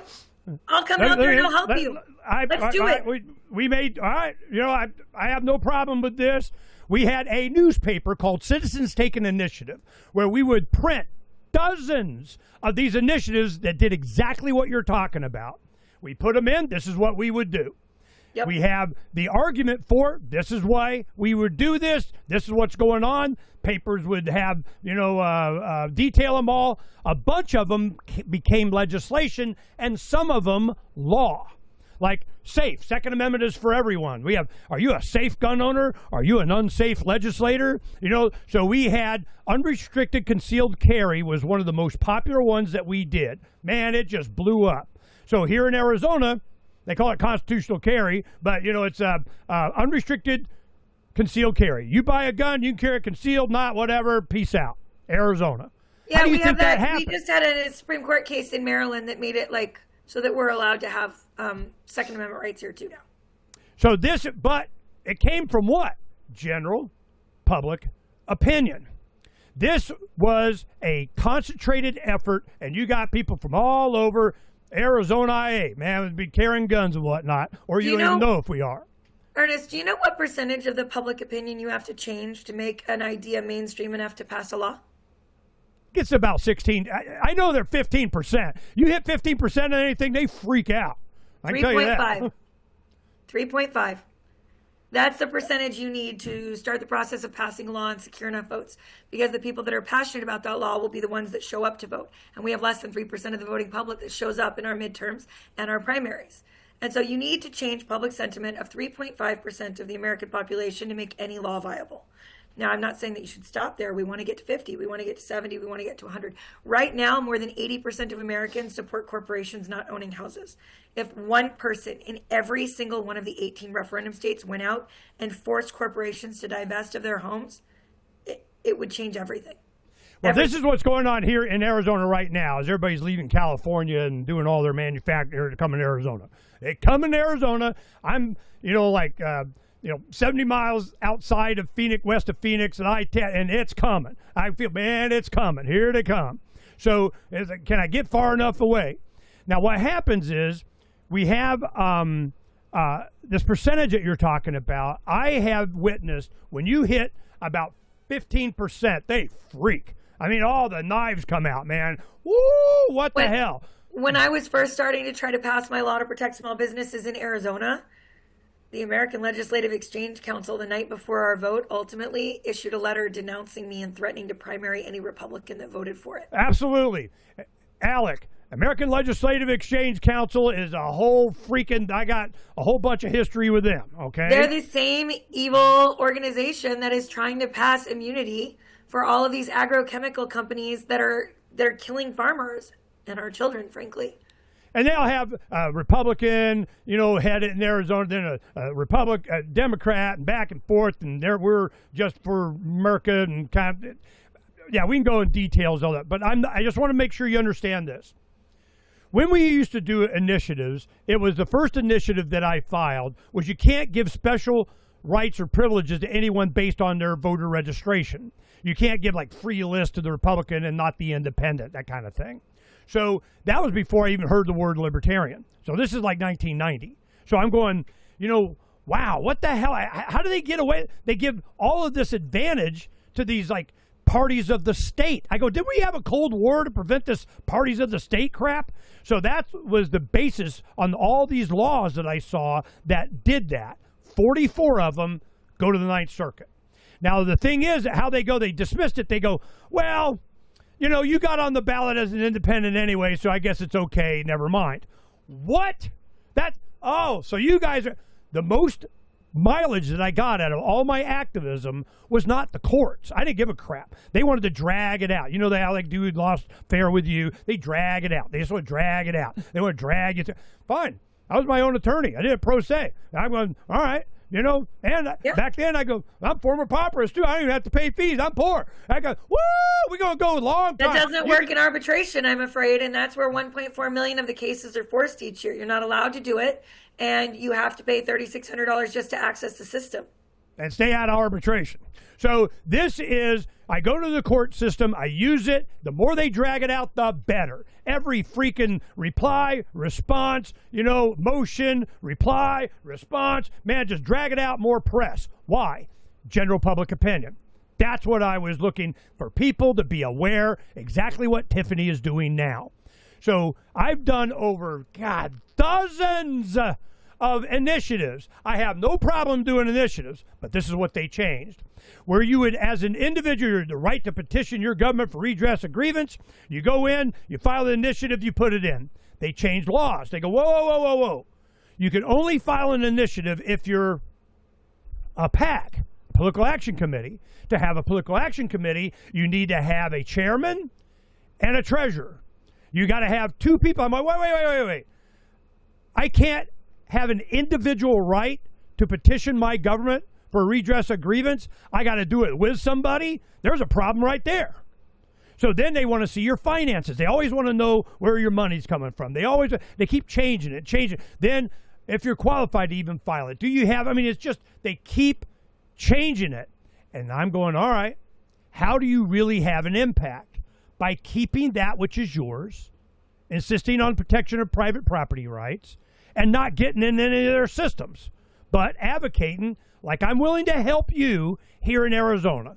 The reason Arizona has where the law of evolution started, everything starts in Arizona. It's always Arizona because it's the 50 nails in the 2x4. Arizona's sticking up. Well, guess what? Here comes the hammer. Bam!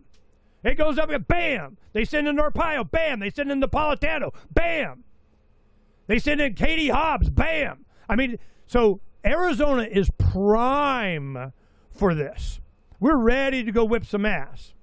You get an initiative. I'll file it. I don't have a problem with that. Boom. Let's go whip ass. And then we'll see what happens. But it may take off. I have no problem doing that. You want somebody to file your initiative? Well, we'll bring it on. Done it a bunch of times. Got a bunch of T-shirts. So I believe that there are common sense solutions that we can address in the short term. I believe that there are long-term solutions that are going to be harder, but necessary. I know it's easy to say, like, money's going to stop us. Money's going to stop us. That's true. Money's going to try to stop us. But right now what we have is a generation of young people that historically have always wanted to do something to change the circumstance of wherever they're at. All generations of young people, whether you were in the 70s and you were picketing against, like, Vietnam you War. were picketing for labor union rights, or you were picketing against the Vietnam War. You could come into the 90s or the 80s and 90s and people were, out advocating for gay rights, right? You have young people that have always been the ones that got galvanized to go out and do something. But this is the first time in modern American history where the young people are facing down the barrel of a life where they have no hope of a future unless something fundamentally changes, right? Simultaneously, they can't afford to go to school and they can't afford not to. They can't afford to pay the debt they got from school when they were promised they would have a job. We haven't had any wage growth in literally 25 years. We have wars that we were promised weren't going to happen.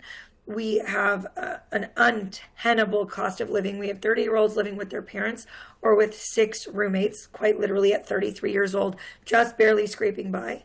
This has become the norm, not the exception. This is the norm. This is our new normal. And so we have a group of young people that are more educated than any, like a lot of people in our generations and older, right? Like I'm in an older generation. It's too late, in my opinion, for my generation to meaningfully do what needs to be done. It is my job now to help the younger generations to do it. I believe that my generation mostly sold out to it. Although I think some of the Gen Xers still might come in handy. So for me, what I see is Gen Z, Gen Alpha, and the younger millennials. And the younger millennials are developing a lot of apathy right now. But I see these generations that are more educated than any generation that's ever come before them. And people can go, oh, no, they're not. Yes, they are. They're absorbing more information. A little bit indoctrinated. They are absorbing more information on a daily basis than we absorbed in months or years when I was young. Okay? And you can say indoctrinated. They're certainly trying, but it's not working. If indoctrination were working on this group, they would be plugging along on the hamster wheel. They'd be buzzing along through the hive. They're not. Instead, they're speaking up aggressively on bigger platforms than they've ever had before.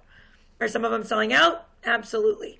But for the most part, what we have is a group of people that are seeing the corruption in our politicians in ways that we never had the opportunity to see it. And they're not just taking them at their word anymore on either side of the aisle. We're watching a very, very divisive war happen. And I don't want to make this about the war, but I am going to say this. We are watching a war in Gaza that both sides of the aisle are horrified by. Horrified, okay? And what you're seeing is a population of young people watching the Democrats and the Republicans sit there and go over and kiss the wall, okay? While their entire population is saying absolutely not. And they're realizing everyone's bought and paid for. And if it's bought and paid for on this, then what else are they bought and paid for? And they're looking and they're finding that information. So you have to understand that we have 2 generations coming up right now that have more access to information than any generations in human history. And these are the generations that historically have always wanted to make meaningful change. But this is also the first time in human history that these generations are so overextended that the idea of making meaningful change is almost overwhelming before it begins. However, we also have technology that allows us to make meaningful change faster than ever before, like we did when we tried to pass our rule at the FTC and succeeded in 2 days with 60-second letter writing campaigns. Okay, we gave people a way to send letters for 60 seconds and we got a rule passed in under 6 months. It took 2 days to write those letters. I believe that there is a time coming very quickly where these young people they're going to show up at these primaries. They're going to show up, and they're not just going to vote against red or blue. They're going to vote against money. And it is my job to give them every single resource they need to do it, to show up with them, to go out and fight for them, and hopefully they run for office too. And I hope they do it under the no PACs promise. I hope they do it under guaranteeing that they're going to fight for term limits. I hope they do it under guaranteeing that they're going to stop politicians from becoming lifetime jobs and instead becoming a moment of service in a career. But I believe genuinely that we have 2 generations we're about to create. They say, hard times create good men, create good times, create hard men, right? Like, I believe we see 2 generations right now that are living in hard times. They might not be World War II hard times, but financially they have less buying power. Financially right now, young people have less buying power than the average unemployed family did during the Great Depression when adjusted for inflation. So we are living in hard times. They might not be war times, but they are hard times, and we are creating hardened young people that are about to change things. And it is our job to give them the path to do so. I truly believe that.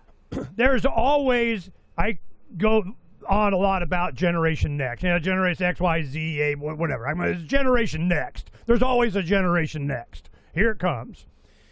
There are fundamental things that we're going, this afternoon, for example, I have a gentleman on, a young man. It's The Preparation. This is a book by Doug Casey and his co-host, Matt Smith. His son, Maxim, that I interviewed, he's 20 now. I interviewed back when he was 16 on him starting on what this is. They have oodles and gobs of money. That is not the problem. But they see college as a waste of time. The Preparation is 16 steps. He's sailed around the Straits of Magellan. He's been a gaucho in Argentina, where Uruguay, raising cattle, learning the weld, he's preparing himself for manhood outside of this system, and it's a lot cheaper. Oh my God, you might even be able to make money as doing intern apprenticeships and so on. So sure, I advocate for that. One of my favorite accounts online is degreefree.co, and there's a woman named Hannah who has created books to help young people recognize there are hundreds of thousands of different kinds of jobs they can do without a college degree if that's the path they choose. And they take quizzes and they figure out like where they want to live, how they want to live, the time they want to work. And she helps them find jobs that don't force them into indentured servitude for the rest of their lives. I agree that we don't need degrees for everything. I agree. Another great one, American Family Road Trip. They travel the world creating small businesses that travel with them. And they have 8 kids that live on a school bus. And they've taken them to Brazil. And they've taken them to Japan. And they've taken them to Honduras. And they've taken them. And they do all of it in service. My oldest daughter's doing the faith. same thing. And all of their kids are going to be amazing entrepreneurs. There are so many ways to forge a path. And these young people do have access to those paths. But for the generation just before them, they were told if you don't go to college, you'll be nothing. And those people will be indebted for the rest of their lives unless I'm with you, sister. Bankrupt out of it. But I'm talking about solutions. I need solutions, and telling some politician to do what I want to fix the system is not a solution in my mind. It's not a solution for what you want, but it's the only solution for people that have already lost everything. Like these people that have $180,000 in student debt. Do you think they can go start over and buy a piece of land with that debt? They cannot. Do you think they can get enough money outside? Because if you don't know how federal student loans work, if you can't pay that bill, they garnish it out of your check. Yep. They can never get far enough ahead to do what you're advocating and for. you're not allowed to bankrupt it anymore either. And but Jerome Powell just sat before Congress and the Judiciary Committee and said, you need to change this. And that's a law we can pass. Like, that's another law we can advocate for. Okay, right? Here's something that goes in your line of thinking here. Edison Motors is in British Columbia. We've been following these. They're a great company. We've been following them since the beginning. He just came on a week or two ago, and we've had him on regular, and this is what's happening. He does a lot of trucking. Long story short is this. He knew that if he put a diesel engine on a big rig, that charged batteries and had an electric axle that you could go up on batteries to the top of the mountain, fill it up with logs, regen going down, then back up, then down, and down, no fuel cost. This was the logging in. Woo, we love you long time. Give us some Edison motors.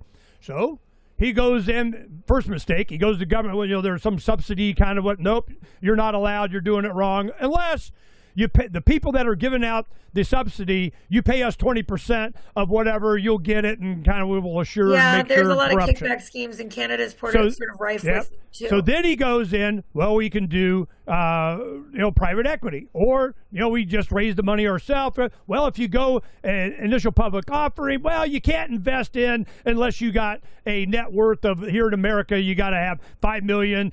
Rich people get to invest, you don't get to, and you're not allowed, and kind of, so there's a problem, that we as individuals can't just go and support, like when T0 started with Patrick Bob, I want some of that. Oh, you're not allowed to do it. What the crap? Okay, so then Edison Motors, they get all the way, they're producing, they got the great engine, that's most efficient, that's charging the battery, and then the regulatory industry is what he's dealing with now, goes, nah, I'm sorry, that engine is not certified to run a tractor because it needs to have a transmission and a drivetrain to go, well, we're not using it for that. We're doing well, you're doing it wrong. Well, who gives them the power to say no? The industry, his competition, the automotive manufacturer, truck manufacturers can veto any waiver that he gets to not have. So we got to put this other useless engine in a drivetrain to be able to sell. What the crap? You're right. So you're right. And Canada is rife with over bureaucracy. However, and I think the way that he's doing public awareness of it is exceptional. I've watched tons of his podcasts. You and him remind me of each other. I follow them. My followers say you sound passionately hostile. I think it's kind of a. Well, I'm passionate. That's for damn Skippy, and I'm hostile against collective thinking. I that is the problem. Now, it doesn't mean I won't help. It is one thing to be in a position to be able to go and break free and start over and homestead and do all of the things that I think everyone should be able to do with reduced regulation. Better. It is another thing to recognize that we have 100 million Americans. Technically, right now, we have 185 million Americans. 62% of America right now cannot afford working 40 hours a week with 2 incomes in their households. They cannot afford basic housing, food, and transportation. That is only the big 3. That does not include a cell phone. That does not include getting clothes for their kids. That does not include nice groceries or healthy food. That's just the bare minimum to keep their kids fed. 62% of Americans. It's funny because our politicians came out and said 62% of Americans are struggling meeting basic needs for transportation, food, and housing. That's a really awkward way of saying the majority. The majority. 62% equals the majority. Okay, the majority of Americans right now cannot meet their basic necessities in a 2-income household, let alone the 1-income households that could never even get out of their parents' basement, right? I get tired of watching people from my generation and older saying they live in their parents' basement and avocado toast and video games. I don't care. None of them are ever going to afford a $500,000 house skipping a $3 avocado toast at the corner, okay? Or making it in their kitchen. They're not. What else do they have, okay? There's not a single solitary thing that can change until we stop the constant stream of money into DC. Nothing. Nothing will change until we stop the never-ending stream of money into politics. And it is our fault we have not stopped it by now, but it does not have to stay our fault that we don't stop it going forward. Okay, now you mentioned Citizens United, and I think people should understand how that changed a lot of things. So go ahead, talk about that and what it is and what the decision was that created the problem, please. So there are 2 laws in the United States that if I could do anything, or 2 court cases in the United States that are governing law right now that if I could do anything to unring, I would change. Those 2 court cases are first Dodge versus Ford, which destroyed any hope we had for ethical capitalism. And the second is Citizens United, which made that unethical capitalism then create a toxic pathway into our politicians. So Citizens United was a case that was brought by a group that wanted to pay politicians more than the $3,700. That was the cap they were allowed to give. So prior to 2010, well, it was 2008 when the case was filed. Prior to 2008, any corporation can only give a cap of $3,700 to any politician through any means, whether it was through a PAC or through a direct donation. They could only give up to $3,700. That was the most. And they said they wanted to better, they said that money was a form of free speech, and that if a corporation was considered a person, that it was entitled to free speech. The day that we gave corporations personhood was what would become the undoing that would turn us in the United States of corporation, right? The United Corporation of America. It said that money is our speech, and you're not allowed to limit our speech, because if we're using money to tell a politician what we want them to do, that's a form of speech. And the Supreme Court agreed. And they said that they could give as much money as they wanted. It allowed the creation of political action committees and allowed money to pour into politics in a way that it had never been allowed in before.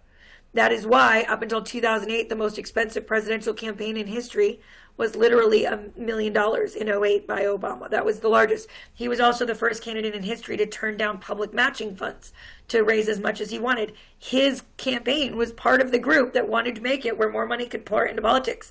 When I say Obama took a lot of the guardrails off, I mean it. His campaign turned away from public matching funds that would bring him to about $700,000 and instead said, we want to raise unlimited money. And it became the most expensive campaign in American history. And what happened was that led to a cascade or domino effect of money pouring into every political race, while simultaneously money poured into think tanks and public action committees to divide us. The reason that that was necessary is that if we were not divided and fighting one another, we would quickly rein our politicians in and stop them from doing what the money was asking them to do. And so while money poured into politics and made campaigns more and more expensive and brought with it immense power and the ability to gain insider information for stock trades that made politicians more powerful, it started a cycle of greed and corruption that is very difficult for us to untangle, but I believe can be done. Simultaneously, they poured money into these think tanks and political action committees to fund billions of dollars a year in fringe advocacy to divide us. So at any given moment in the United States, any two people on a block, which all my followers already know this, but any two people on a block, you go to one end of my block and there's a house at the end that has a pride flag and a BLM flag. And at the other end of my block, we have a house that has back the blue and a Confederate flag in the back of a pickup truck. Okay? Those two people have 93% on average of their values in common. They would have us believe we have nothing in common. They would have us hate each other. 93% of our values is what we have in common on average with somebody that lives in our community. No matter how. No, it's a divide and conquer. This is a tactic. It's been since forever and always. But the amount we have in common with a billionaire is fewer than 10%. The ideas and the ideals we advocate for in common with a billionaire is less than 10%. Which is why they need us separated. Yet we allow billionaires to tell us to hate one another so that we never once consider that we could get past the stuff that divides us to work together to hate them, frankly.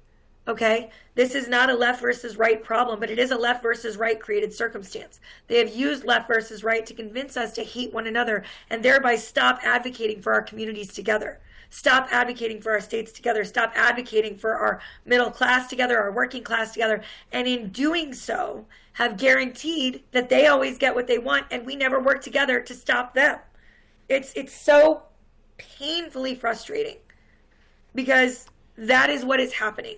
And if every one of us could there's so many groups that are like this, I'm a one-issue voter. Well, then you've already given what the billionaires need. If you are a one-issue voter, you've already given them everything they need. What we need to be are voters that put the people before profits, people before companies. And if we can demand that our politicians do just that, by primarying our candidates and by elevating candidates that take no PACs pledges and promise to join the no PACs caucus, we win. Okay, but instead we let ourselves be divided by arguing over a Cracker Barrel logo. You hear me out. The right and the left both hate the new logo. The problem is the right is saying it's DEI and wokeness that did it, and the left is saying it's the inshitification of America that did it, and big money. Guess what? You're both saying the same thing. Because guess who advocated for DEI and wokeness to divide you? BlackRock. Okay? Right. Guess who's advocating for private equity and corporatization? BlackRock. You're saying the same damn thing. Okay, here's one thing I want to bring divided. up. Here you were talking about, you'll own nothing, and here's your happy shot.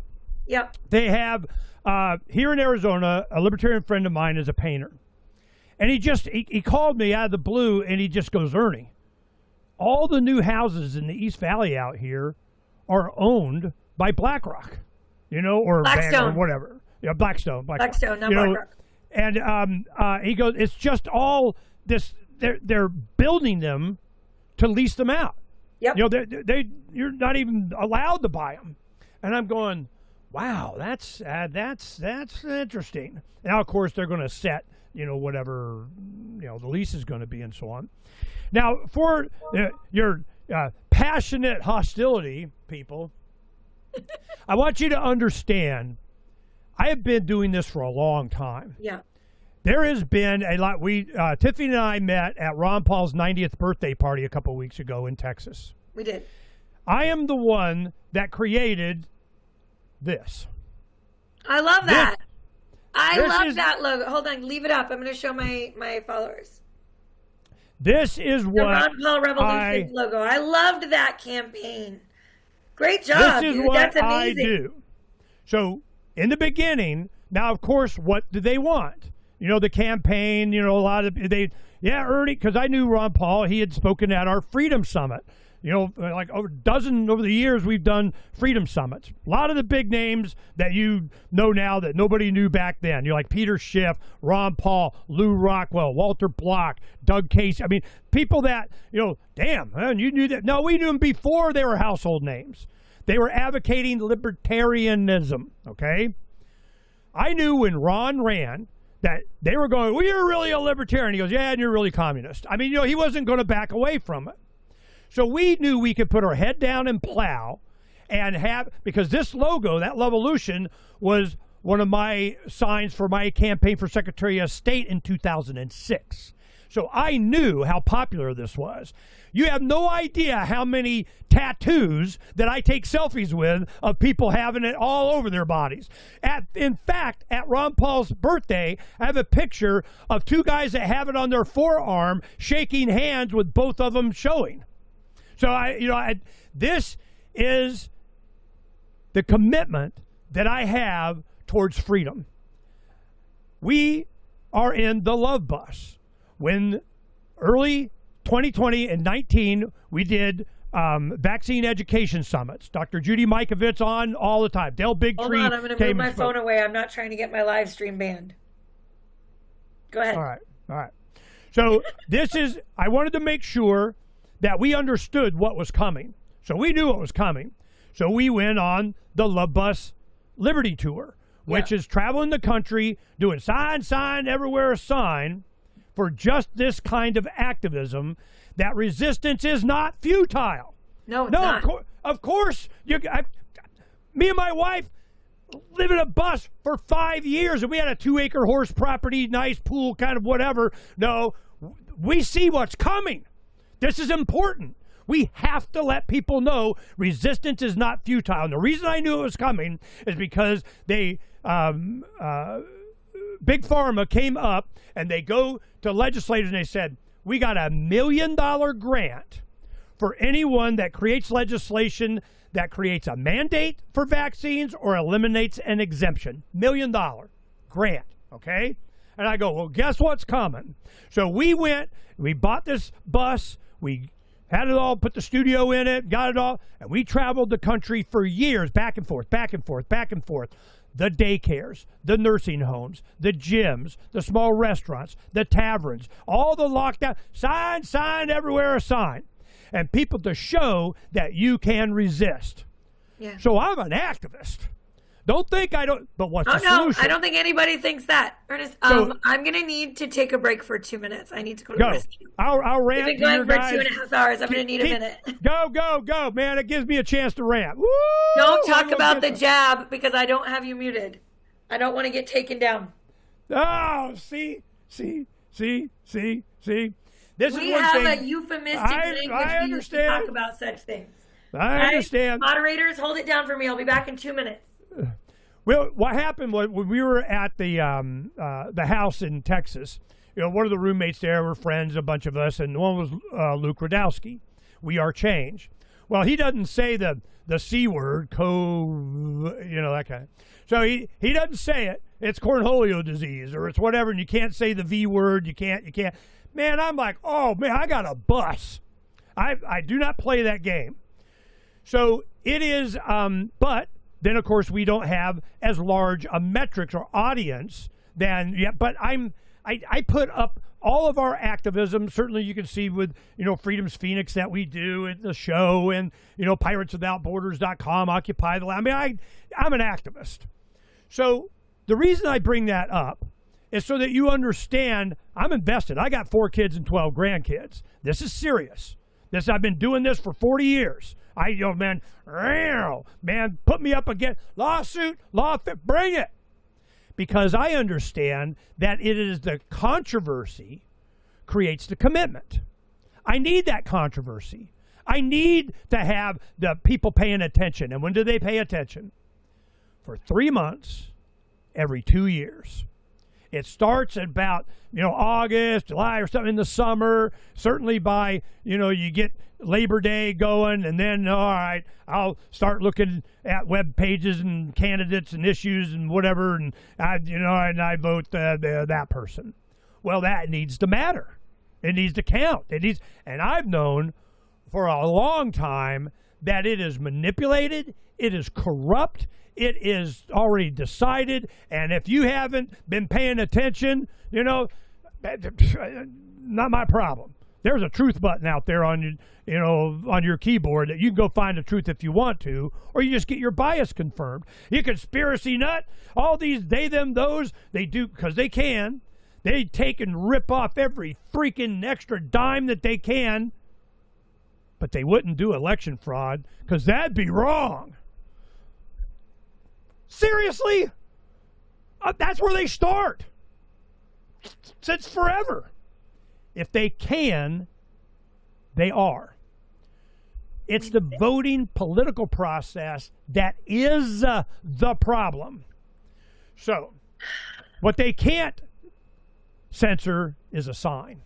That's why I'm a sign guy. Sign, everywhere a sign. So, what we did during the Levolution is I traveled the country showing people how to make the signs, how the stencil font, how to project it up, use a digital projector, CNC cut, all kinds of different methods.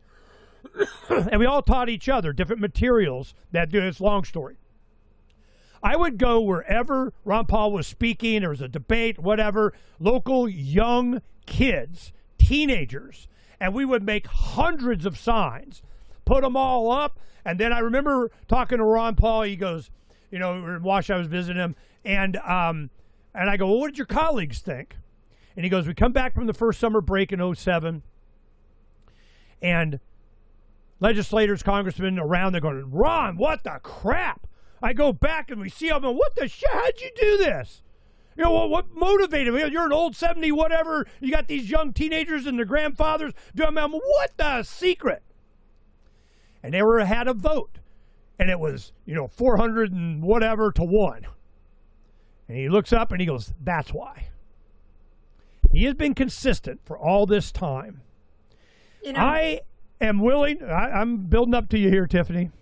I am willing, capable, have enough quality activists, a lot of supporters, knowledgeable, working for freedom individuals, certainly Arizona, if not around the country.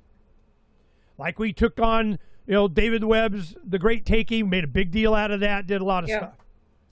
You give me the one bill that you will think will have the most impact on my children that are in their 30s now.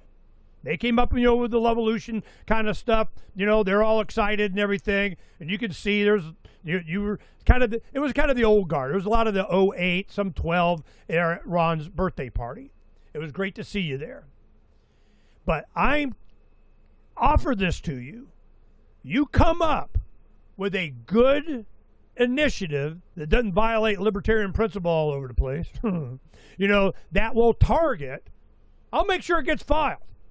Signed everywhere. We'll have to put a little bit of effort and know a guy knows a guy knows a guy. This is what I am willing to do to certainly give it out to everybody to understand what the issue is. In 2008, the Federal Reserve had never been a presidential, federal, around the country issue.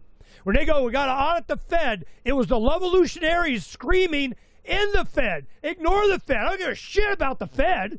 I wouldn't believe a damn audit they do anyway. I don't give a crap what they say. Well, they say, who cares? Where's my audit of Fort Knox? I'm still waiting on that. We don't have to audit it if we put it on the blockchain. We'd have an audit all the time. There is always going to be a physical representation of whatever's on the blockchain. Where's that? I want touchy-feely it. I don't give a crap how I agree with you. I'm just saying, do you want to show a law? You just told me what law would most single-handedly make everything change? Put the entire federal budget on a blockchain where every American could access where our money was being spent.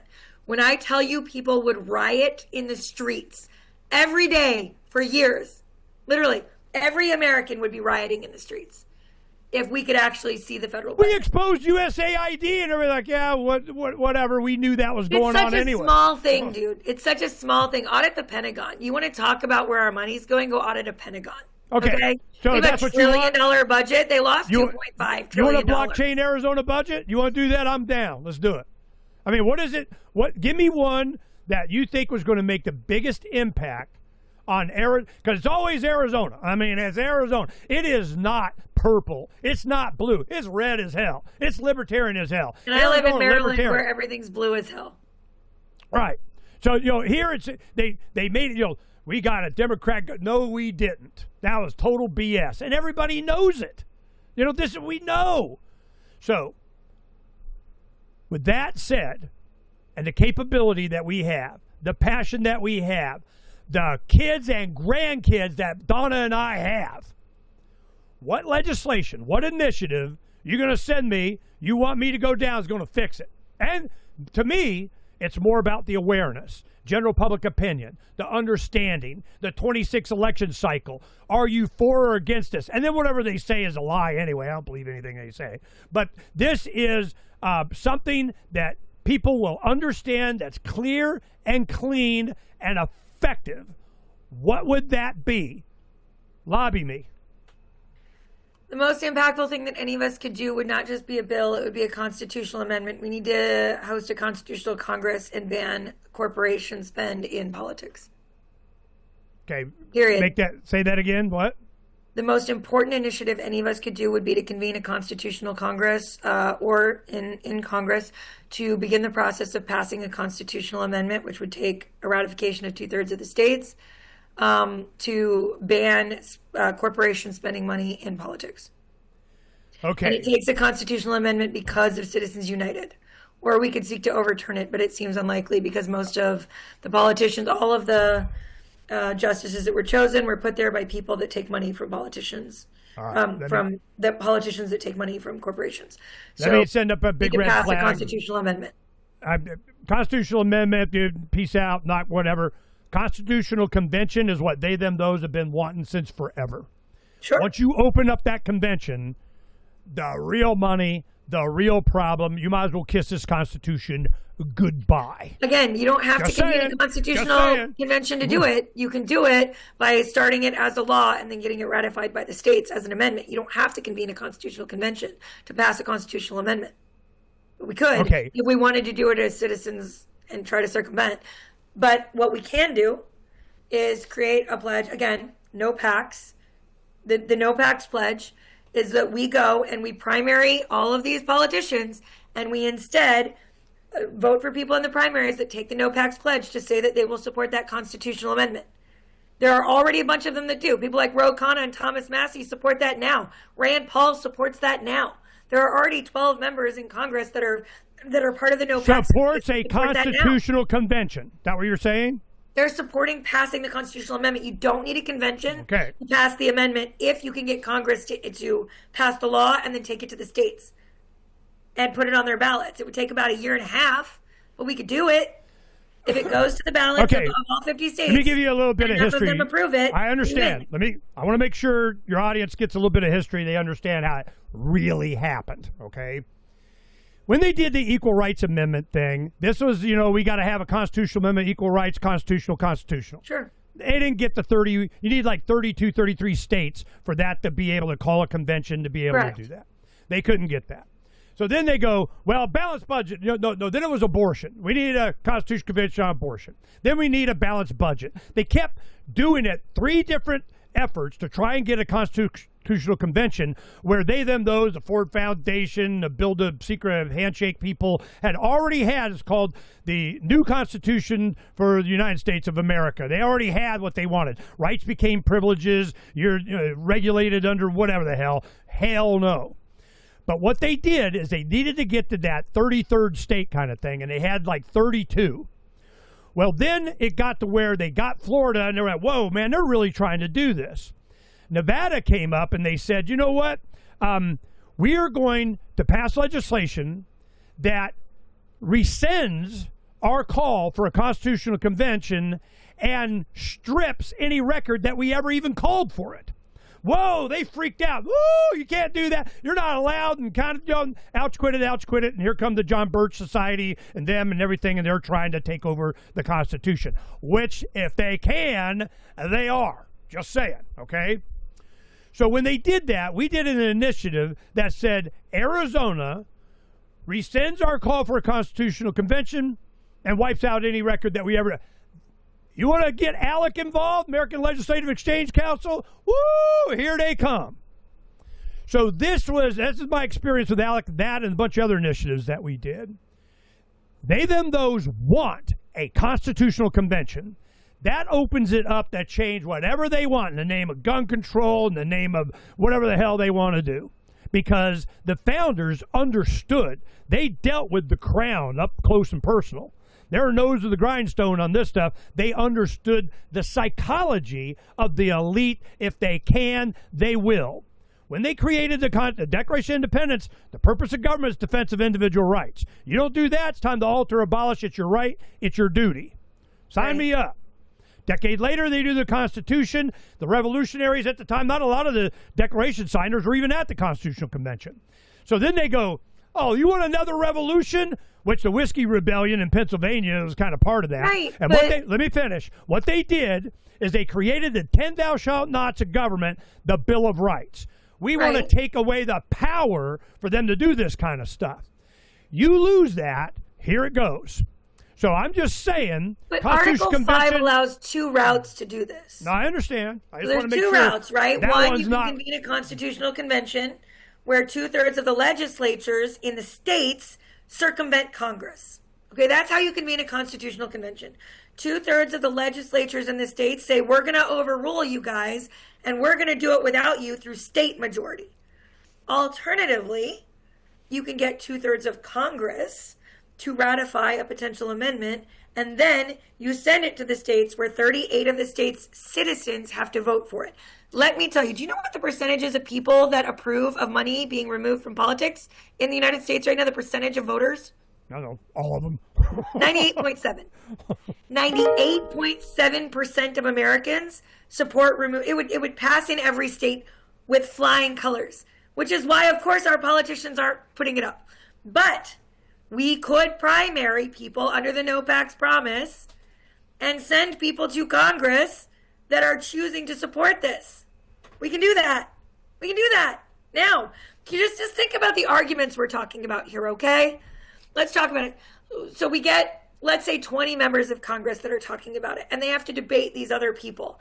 And they go, why do you want money to stay in Congress? What are they going to say? My insider trading will dry up.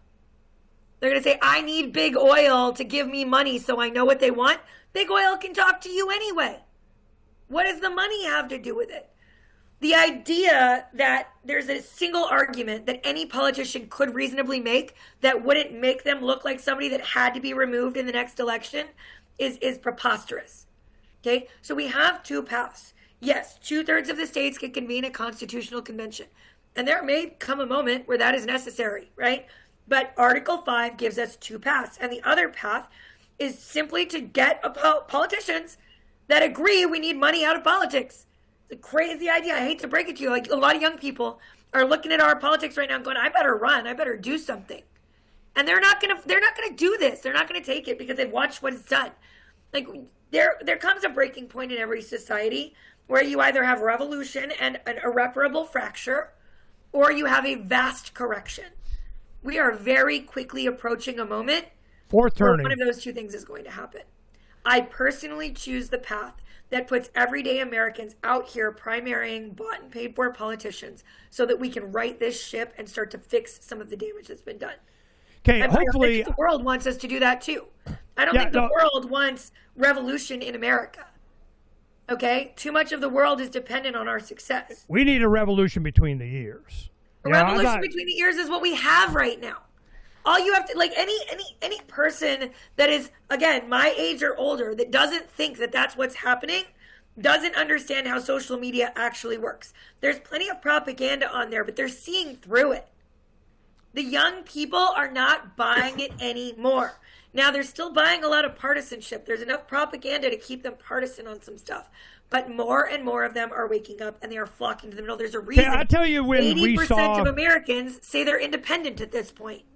I tell you, when we saw it happen, it was obvious to us, activists, a lot of us that have been, since early 90s and libertarian activists, that we have our own jobs, successful individuals willing to put a little bit of time and effort and help and send me money, and Ernie, you go kick ass. I'm a business owner. I had a service company, Motivity Services, mobile auto detailing, mobile laundry, it's same kind of stuff. I'm familiar with that industry. Then I owned a restaurant. But I've always been a libertarian activist. And then we started Freedom's Phoenix in 2005, and I started radio in 2003. I sold my restaurant. I started doing radio. Why? Because I had financial supporters say, get on the radio. Somebody's got to be against this Iraq war. Yeah. Somebody's got to, while everybody's beating the drums towards, oh, hell no. So that's what started, my, public career doing in media. Well, what happens is, as we go through this stuff, we were back, guys, at the end of 19. We had just done our vaccine education summit. We go to, we're back in Massachusetts, and the movie The Joker with Joaquin Phoenix came out. And I'm going, what the crap was that? It was like a starting pistol for Portland.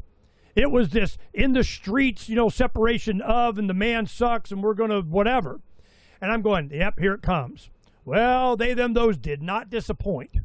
All of a sudden, boom, COVID, lockdowns, all the stuff that they, we rule and control. And who did it? It was the shiny badges and the clipboards at the county level. That is what we realized.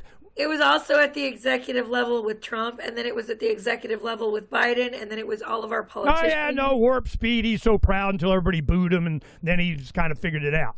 But when you have someone that's showing up at your door was not Trump. It was not, a National Guard. It was not an FBI. In our county, it was the health department. A county. I'm sorry? In our county, it was the health department that was tasked with coming and county health department. Businesses. So it was always county. And we realized as activists, they tried to do a regional government thing back in 96, where they tried to create another level of government, actual law-making ability at the county level. When they started to do that, this Marxist crap, so we understood it was going to be county by county. They had to get control of the county. Why Soros goes out to the county attorneys. Why you have the district, whatever the heck. Why you got the county supervisor, the county sheriff is the only one that was pushing back. All this constitutional sheriff effort was to push back this at the county level. So this is what you want to see how it was going to be done. It was county by county. Just saying. We knew that was coming. That's exactly what happened. The only defense against this stuff was county sheriffs that are elected and said, no, I'm not playing. It happened in a lot of different counties here in Arizona. Some of them did, some of them didn't. So I understand. So before you go, I want to have an agreement. I'm on your side. But you have to understand that, and people hate when I say it. I don't think I know. I know. I've been up close and personal to these guys. I got more lawsuits than I know what to keep track of. I got a bunch of Ernie laws. I understand how it works. The only power that we have is general public opinion. And with that opinion, where you put your money, how secure and safe you think it is with the banks, in your 401k. In the 90s, a bunch of my friends worked out at Palo Verde. So they were young bachelors out of the Navy. They make a bunch of money, kind of, freedom. What'd they do? As time went on, all of them liquidated most of their retirement and everything and bought precious metals because they understood what was coming. So now they're sitting pretty good. They're like, all right, cool. We didn't make the gazillion % on whatever, but I didn't have to worry about it either. So now we're looking at an opportunity with Tiffany and her supporters and bringing attention to what is harass our people and eat out our substance is exactly what's going on with the help of they, them, those, whatever corporation you want to call, and government. So what is be careful, what is the one thing that we can file? Because I know how to do it. Go down, pop, boom, done. Here, and then you got to go through the process of signatures. We've done that a bunch of times. Then you got the clerk, secretary of state. Well, this is not right. You kind of did it wrong in the margins. Otherwise, you got to have experience or they'll get you. And you got to create the PAC. You have to have a chair and a treasurer to be able to do and file and kind of all that crap. Can't just do it by myself. It's got to have to be me and my wife or something like that. Be careful. What is the one thing that is going to inform the most people, piss off the bad guys the most, and set a standard coming out of Arizona that's going to have the maximum impact of the Levolution is putting this up for people to get informed about, and maybe, oh my goodness, might even put it on the ballot. Okay. What? You want one law, just one. Well, I'll do a dozen. I don't care. I can give you like 6. Well, make sure it counts and that they're consistent and that I can advocate for them. Okay. Corporate transparency laws. We need to write a law that says that any corporation that's owned by shell corporations, you get to follow it all the way through and that they have to disclose it so that you can see where the money is coming from to our politicians. We need corporate transparency. In my opinion, our politicians should have to wear patches like NASCAR. I should see who's actually buying their votes. I want corporate transparency. Right now, they use shell corporations to donate money so that we can't see who's really funding things. Corporate transparency, in my opinion, they say that nobody wants it because everybody wants anonymity. No, billionaires want anonymity. That's the pitch that they make is that libertarians want anonymity. Libertarians want, they literally use libertarianism to advocate for this. They say libertarians want anonymity. Libertarians want blockchain. Yeah, libertarians want like blockchain. They don't want anonymity. They want to follow the money. So corporate transparency laws that actually show who owns everything.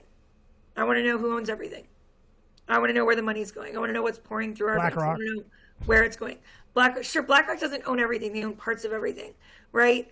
But Blackstone created BlackRock. Blackstone is the biggest owner of single-family homes in the United States. Law number 2. Every single state that is a referendum state should immediately march down and say that no, and you have to be careful here. You can't say no corporation can own more than 10 houses because Blackstone would just create 1,000 corporations and they'd own 10 houses each. Okay? If we have corporate transparency, that doesn't count.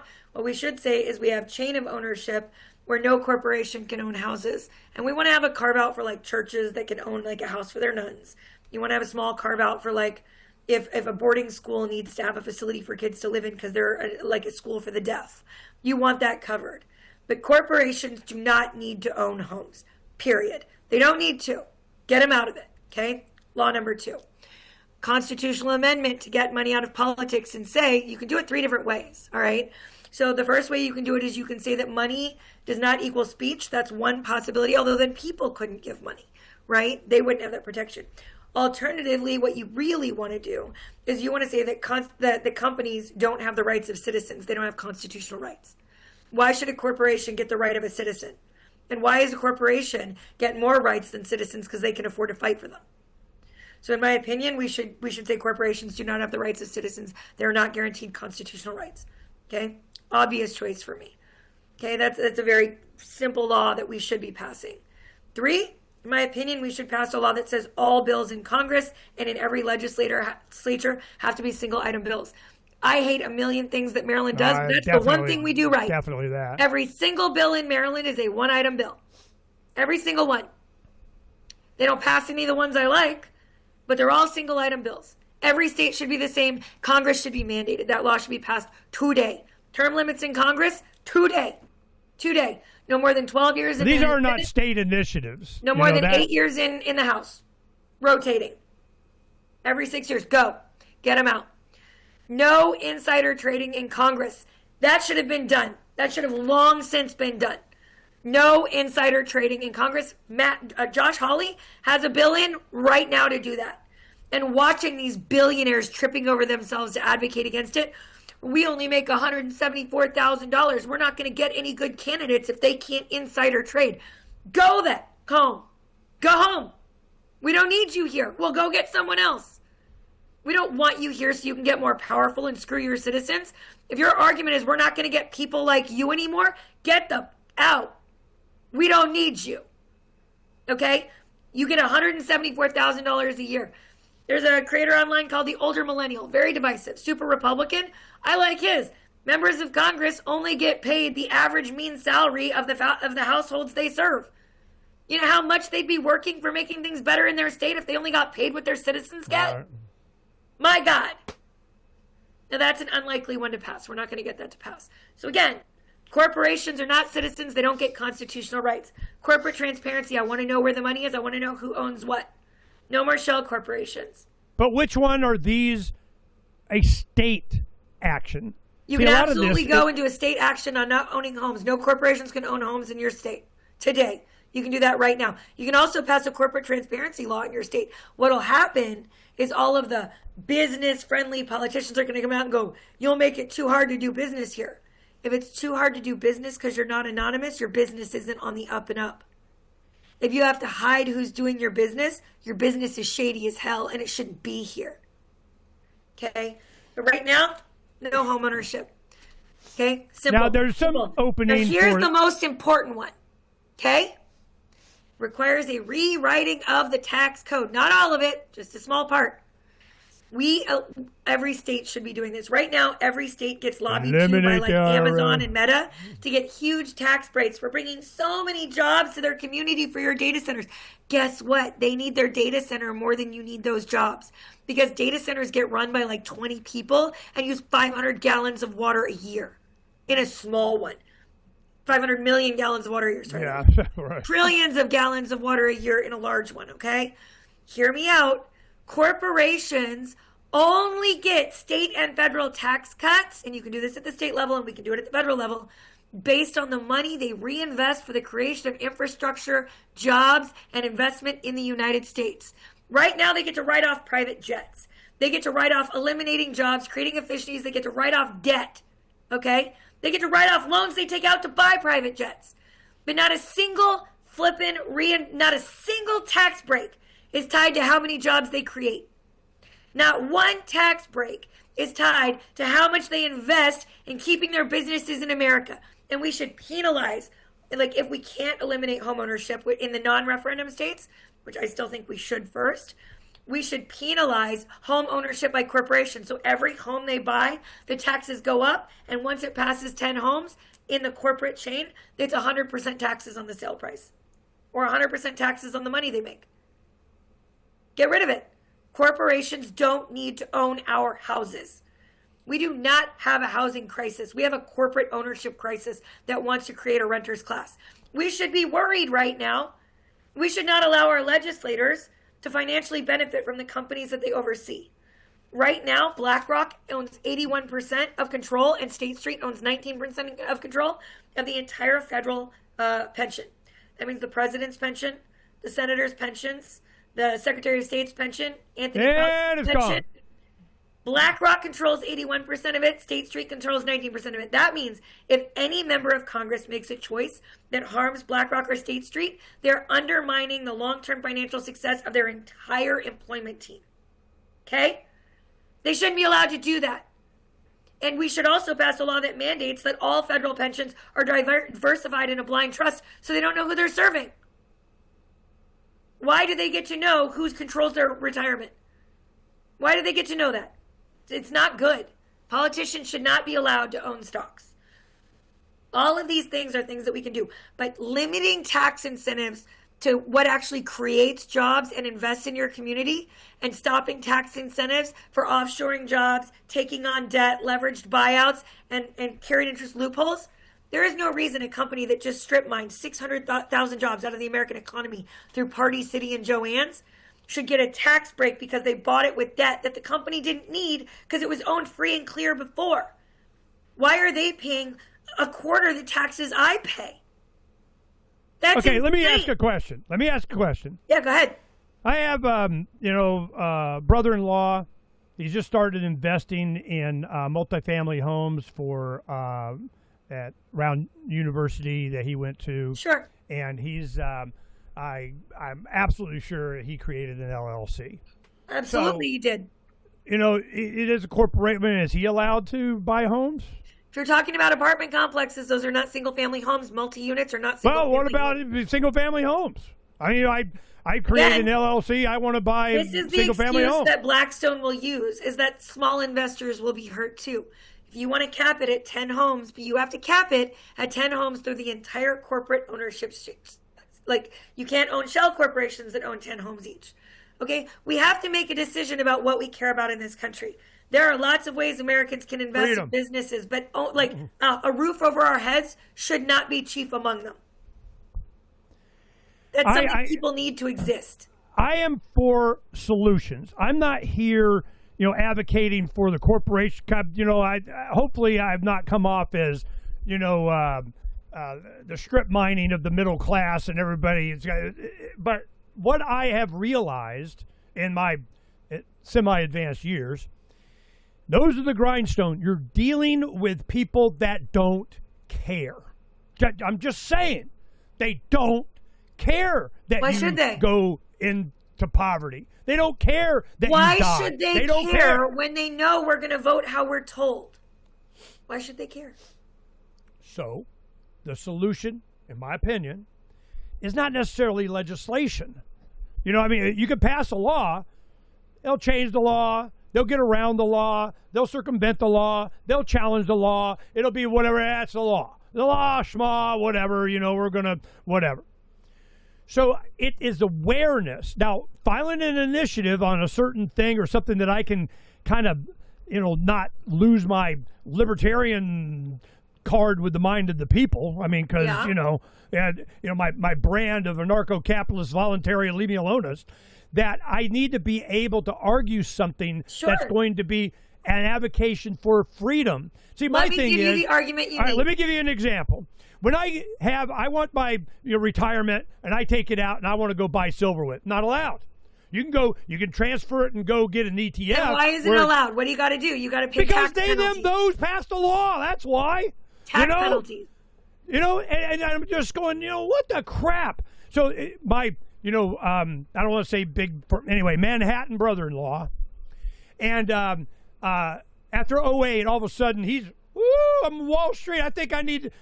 Wow, Ernie, you're not as crazy as I thought. I just read Atlas Shrugged. I mean, that kind of thing. All of a sudden, Wall Street, man, they're all reading Atlas Shrugged because they knew what they were up against was this kind of political push-pull, who do you control kind of thing, as opposed to productivity. They didn't want to build ships. They just wanted to strip mine, corporations. So you go, all right, what is the solution? Well, he's like, all right, precious metals. His grandmother, my wife's grandmother, she remembers back in the day when they were sitting around buying stocks and bought AT&T back in the day, kind of IBM and all that kind of crap, and you had actual stock certificates before it split a gazillion times. Now she gets older. She died at 100 years old. She goes to a financial planner. Well, you take care of whatever. Well, she used to do it herself.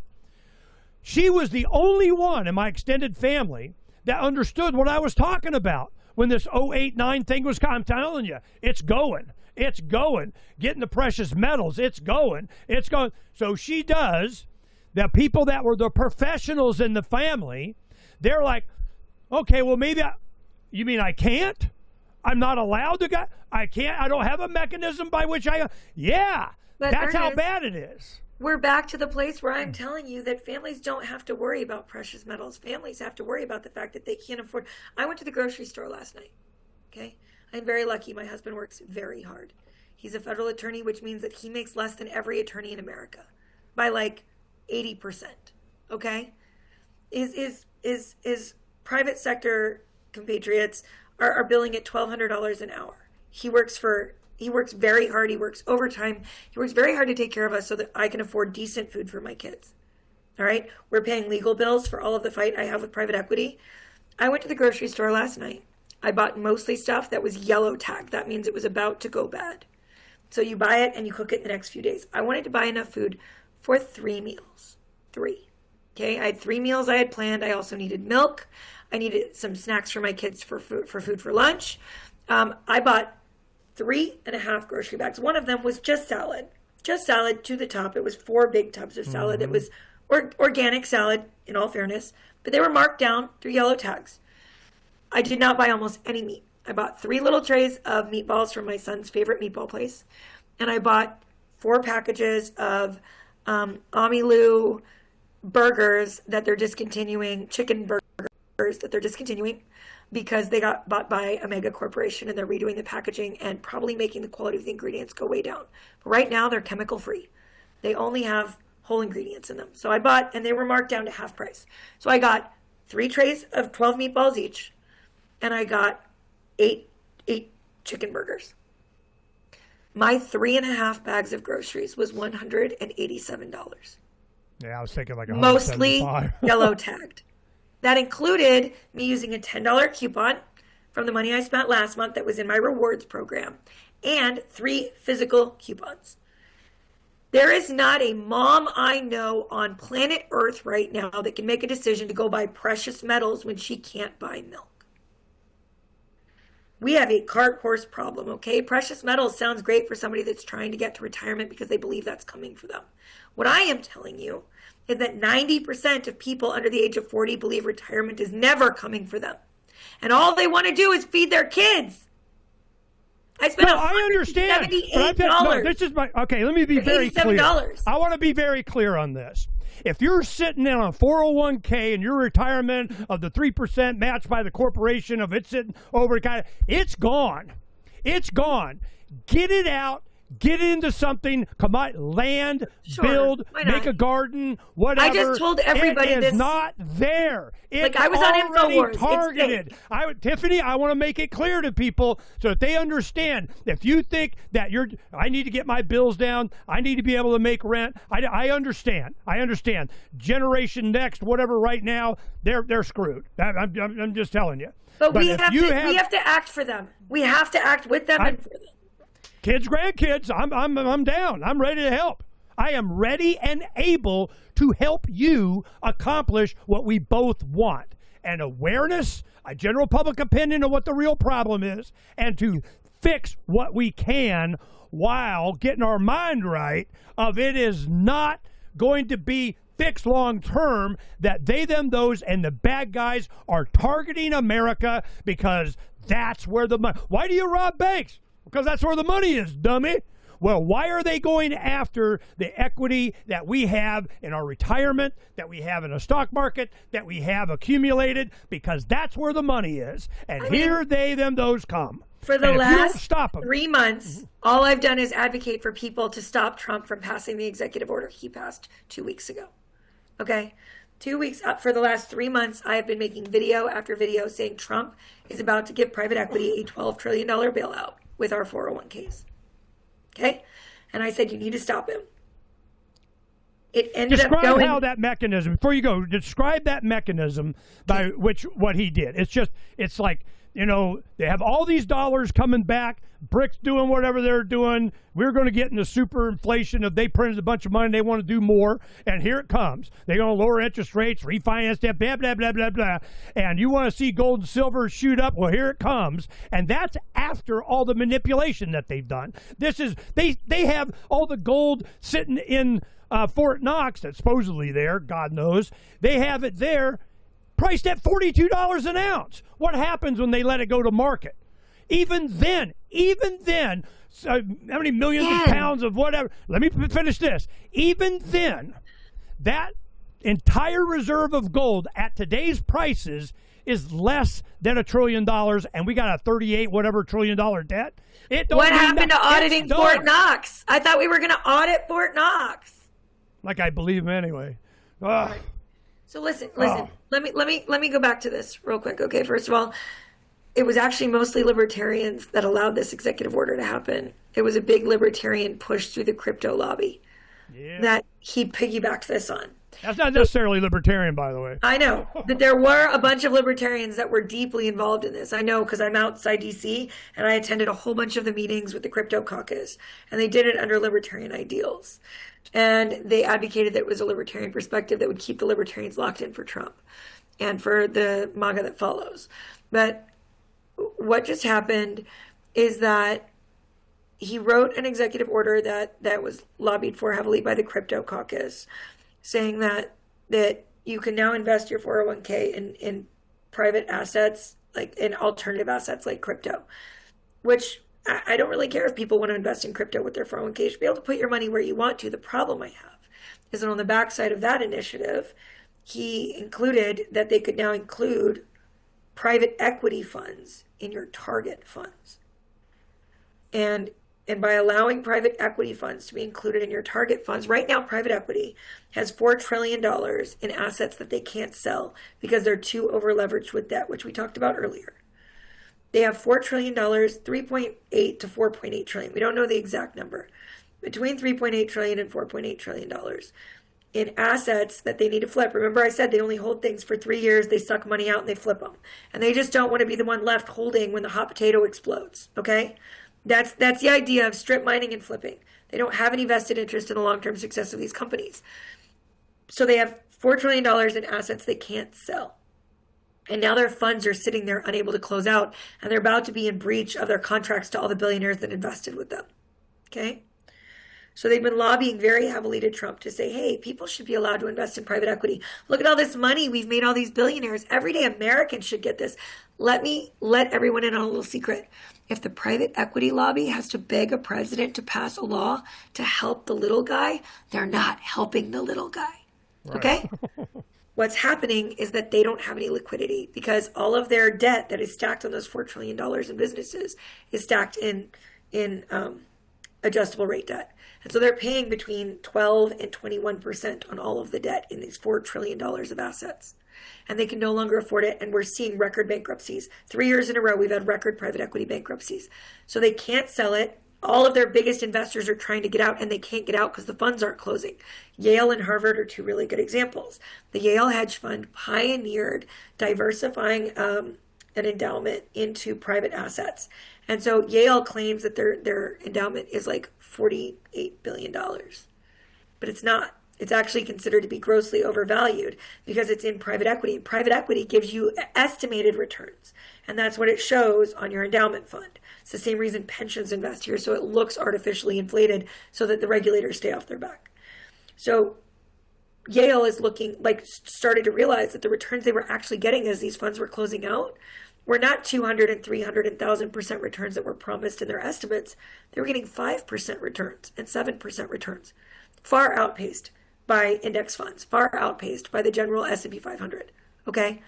And so when you look at that they were getting 5 to 7% returns but paying 20% in fees and 2% in management, they were making less on $8 billion in investments than they were like getting out, right? They were paying $1.5 billion a year to manage it over the course of the 10 years. That's $15 billion to manage their $8 billion investment, and they ended up getting back 7% returns. So suddenly Harvard and Yale are like, no more private equity. We can't do this in this rate structure. And so they're trying to sell. Well, they had to sell that. So they started posting all of these articles to like Forbes and Fortune saying that everyday Americans needed to have this access too. So you can make money like we've been making during these boom years, except that the boom years are over. They privatized all of that wealth to the top through private equity. And now they're socializing the risk to all of us like they did in '08. The banks that loaned all of this money are already free and clear because they've repackaged all of their debt and they've sold it off as CLOs to the pension funds that are also going to get screwed.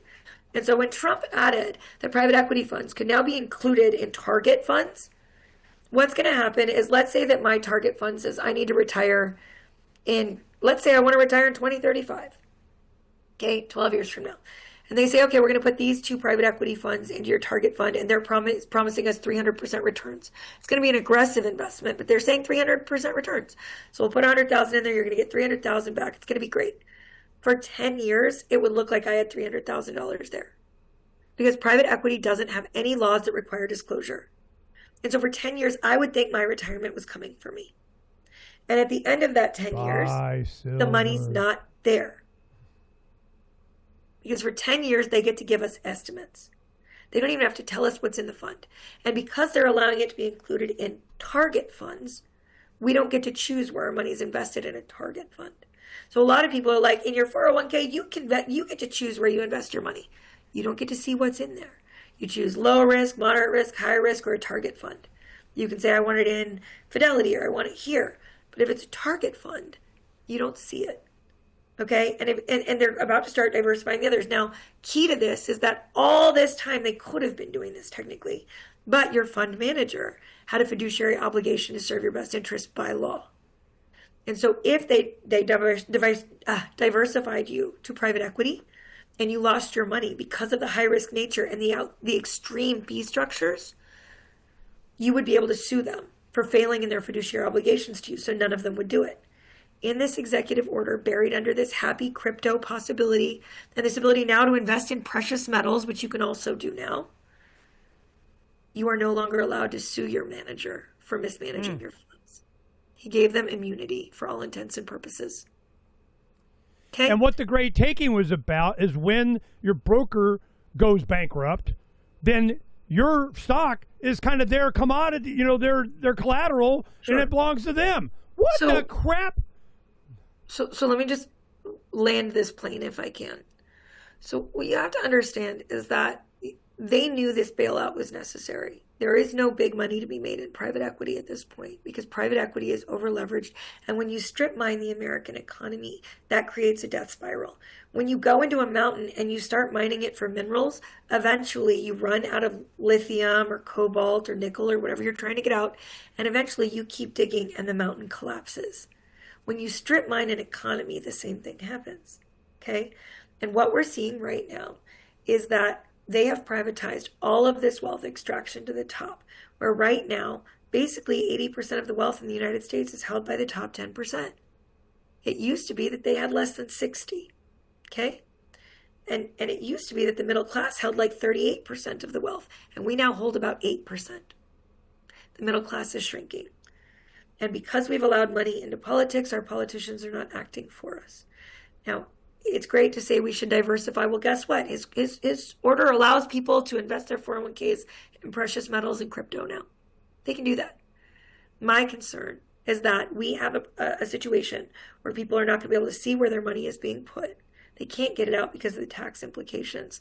And because of this, they're going to use this $12.2 trillion in the 401k fund to funnel over to private equity to give them a bailout for one more round of mining or 2 more rounds of mining, because it's going to take 10 years before people realize the harm that's been done. Yep.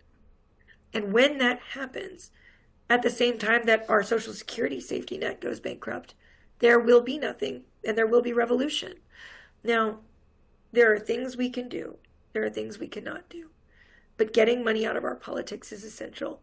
And it's also the hardest thing we're going to do. It's going to be the hardest thing we have to do. Having people be aware of where their money is going, sure. But right now, we have strip mined the economy through these private equity maneuvers so egregiously that people aren't even able to invest in 401ks. They can't do it. Like, they can't do it. And so we have to look at a really comprehensive approach to what we want to change, but it doesn't have to come in the form of hundreds of laws. Really, we could do a lot of good with 2 or 3 of them. I don't want the people to be left with the impression that they can't get out of their 401k. There are tax implications. There are big tax implications. But there are. You want to see here's a truism here I want to share. You want to see the future of a society, a country, whatever, a group of individuals. You look at what's incentivized and what's punished. Whatever you incentivize, you're going to get more of. corruption, disability, dependency, whatever. You incentivize that, you get free stuff, whatever. You're going to get more of it. Productivity, innovation, Yankee know-how. You punish that, you're going to get less of it. I'm just saying.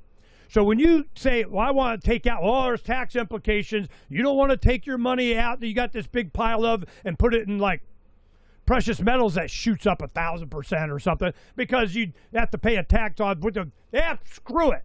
Which, in the late 90s, a lot of us as young people did exactly that because we knew the risk was far greater from them just taking it and whatever incentives they had for and against. When is the government ever going to stop spending money? Well, there's the future of precious metals. Just saying. So in 09, 08, right at the end of the campaign, we started doing this. We started promoting silver. Pre-64 dimes were 90% silver. On the back of these cards, it had what this coin is worth, and silver is at 20, 30, 40. So a silver dime is now, I think, like 280 something or something. So when they say a dime a dozen, we knew what that meant. A dime a dozen if it was a silver dime for a dozen eggs. So we're going, oh, I get it. It retains the value. So this is the education, the solution that we advocate for. Bite the bullet now. You're not going to be able to later. Too. Right? Like I have some silver. We were gifted some for our wedding, actually. And I did my daughter's. Our families have some investments in precious metals. But what I'm trying to say is that right now we're not just facing down the barrel of not having, like it's so easy to say, maybe a lot of your listeners are at the place where their only concern is their own retirement. And maybe I'm just going to say that that's a selfish perspective. Okay. You want everybody to be able to do what they want with their money. That I agree with. However, we are facing down a circumstance where our communities have been strip mined. Like try to imagine when you have these small businesses that have been gobbled up by these private equity funds. Let's just take just a small example. Let's say that you guys really like this HVAC company that's down the street that you've been using for years. The guy who owns it lives around the corner. You really like that you've supported that small business. That small business, let's say that guy sponsors 4 soccer teams. Okay. And every year he buys a big banner at the high school stadium to sponsor the band boosters and the football boosters. Okay.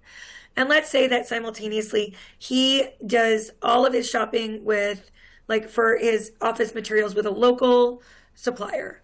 And let's say that he provides lunch to his staff every Friday with a local restaurant. And let's say that he hosts a Christmas party every year at a local country club or clubhouse. And so when you have a small business, of every dollar that you pay a small business, between 68 and 95 cents gets recirculated back into your local economy. Okay? Mm-hmm. When that small business is gobbled up by private equity, every dollar that goes there is being funneled away from your community. They cut all of those investments. All of that disappears. And then at that point, it actually flips, and you have 6 to 8 cents of every dollar that finds its way back into the community because of the labor costs that they've cut, because they start leveraging their economies of scale. The money no longer exists in your community. When you see, I live in a small town, but there are more than 1,500 private equity owned businesses I've been able to find in my small town. Okay? Just my small town. That is 1,500 businesses that are no longer giving back and building a community. That is the strip mining I'm talking about.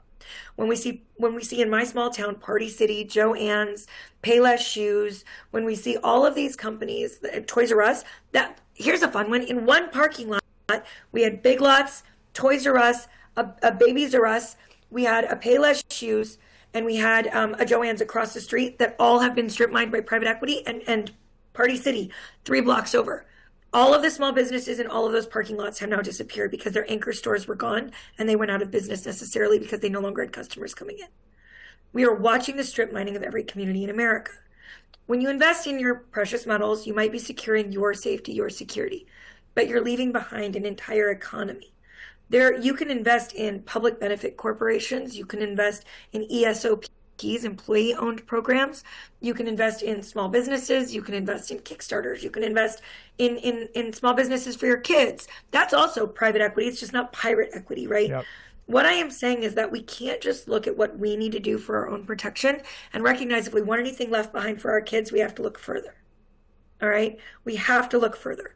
Because if you don't look further down the road and you don't recognize that there won't be anything left to use, but if you're talking about silver and gold for your immediate family, you're not looking at the community they have to live in. Okay? Yes, people should be able to diversify their assets there, but we have to rebuild communities that we've allowed to be strip mined. And that means investing in small businesses, spending your money in small businesses. It means making sure you pass laws locally to protect small businesses. It means keeping regional monopolies out of your state. There are things we have to do that are bigger than just silver and gold. Yeah, absolutely. Let people invest there. Sure. It's not a be-all, end-all solution to anything for anyone. We have to do bigger. We have to do more. No, and right now, I understand them getting access to our 401ks, we won't have anything. It's relying on someone else. It's delegating authority. It's not about silver, gold. I don't give a crap about what it is. I'm saying delegate my authority. I'm saying I should run for office, and so should everyone else. Boom. We need to take that authority. Do it. But right now, I am not advocating for keeping money, resources, thinking that someone else is going to fix it for you. They're not. You have an opinion. I'm saying we have to fix it for us. I'm with you, sister. But I'm not going to sit there for 5 years watching my retirement go away. You know, this is, I kept it in to, no, hell no. We're going to go fix, no. You want a part of the fix? Is stop funding them. Stop helping them. I agree. Stop leaving them the money to take and beat you over the head with it. Let me lathe up this Louisville Slugger for you to wrap it in barbed wire and beat me over the head with it. Let me help you. No, hell no. It's mine, not yours. That's my point. It's not theirs. Quit. Here's another good law. Start pulling the voting rights back for the shares that are your money's invested in. Why does BlackRock get your voting rights? There you go. There's a good one. There's a lot of answers. If we take those voting rights, we diversify the boards of directors and we limit power. Another good law. We go through. We do we have the Trump report every Thursday, and for 10 years, when he came down the escalator, and a friend of mine is a Levolutionary, and he's a big Trump fan. I want to do a show every week. We do a show, and I go, sure, I can say you're still voting a bunch of times. I don't care. Bring it. And what we have is this mindset that if we give it somebody out, the white knight, it's usually some long-haired, robe-wearing, barefoot guy, that Messiah, following of the whatever is going to fix it for you. It's not going to, faith in God, that doesn't suck. It's always, have that on your side is, thank you very much. But that faith comes from what? Faith in what? Faith in what? Not fixing the devil. I don't want to fix him. You're not going to fix him. It's no. Ernest, I'm going to answer that question right now. Please. I have been sued by this private equity firm. I think we're on case number 7 or 8. And they'll be 9, 10, 11, whatever. They have destroyed my life. They've spent, we estimate, about $15 million terrorizing my family. They hired felons to forge documents. They hired private investigators to stalk my employees. They hired a guy that had 88 felony convictions for counterfeiting and forgery to create documents they used to seize my bank accounts and tried to seize my house. Okay? This company has forced me to have an abortion. We know that. Okay? They have done this to so many small businesses across America. And every single day I get up and I keep fighting. Every day I look and I go, well, we only made $100 in our GoFundMe this week, but that's one more battle I can fight. Okay? It's one more battle. I've been on the cover of the New York Times, New York Post, Washingtonian. I've been on the cover of the Wall Street Journal and the Washington Post on the same day. I have continued to sit here and fight every single day. The private equity, the CEO of the private equity firm that I'm fighting, they're called Unleash Brands. He's a piece of crap named Michael O'Browning Jr. His dad was like a big shot at Duke Energy. He's a horrible person. He said to me on a conference call at one point, "In God we trust, all else bring data." In God we trust. All else brings solutions. My faith is not that God's going to deliver me there. Okay, and I am a Catholic woman that has faith. My faith is that God has given me the tools I need to walk the very difficult path he's let be laid before me. I believe that if he keeps opening doors, whether I'm walking across glass or hot coals or flames, that I'm going to keep walking because the doors keep opening. He opens doors like this show. He opens doors like politicians' offices I get to sit in. He opens doors like investors that want to help me make a difference for people. As long as he keeps opening doors I walk through, my faith is not in God. My faith is in the absolute belief that we are a country of people that aspire to be patriotic again, but they need to believe in the country they want to rebuild. My faith is in people. It's not in billionaires, it's in people. My faith is in people that want to bring greatness. I don't want to be like, oh, America first and rah, rah, whatever. I believe people overwhelmingly want to do good things, to leave good things for the people they leave behind. My faith is in the belief that people can overcome great horror, great evil. You know, you can look at a monarchy and see that it only took a few people with pitchforks to take a guillotine to Marie Antoinette, okay? She was a product of a system that oppressed people. We have a system right now that is oppressing the possibilities for Americans. But I believe in the possibility that people can make those changes. That's who my faith is in. It's not God. I believe that my faith is in myself, that God has not laid a path I can't walk.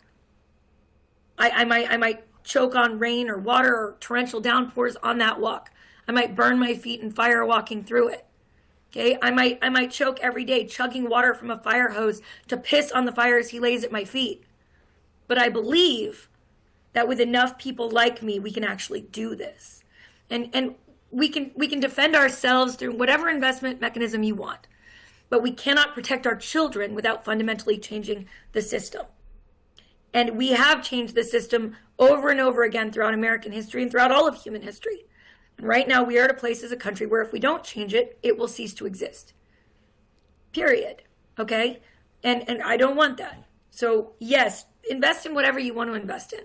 I do not agree with him giving a $12 trillion bailout with our retirement accounts, with the little bit that these families have that they're investing in for the future, to these companies that are so clearly dedicated to strip mining the entirety of American excellence for their own horrifying greed. But I do believe that just like we passed a new law unanimously to stop rape victims from being forced into arbitration, just like last year we passed a new rule to protect small businesses from ever going through what's happened to me for the reason it happened to me for them, with 5,500 letters in 48 hours, it is possible. It's just not easy. And we have to do both. I'm with you, sister. I have faith in God's good. There is good. Vast majority of people are good. They want to do what they perceive to be the right thing, what's in their own self-interest. They just need to know what that is. And it's not delegating authority to the devil. I'm just saying, okay? So this is, about get silver, that don't care.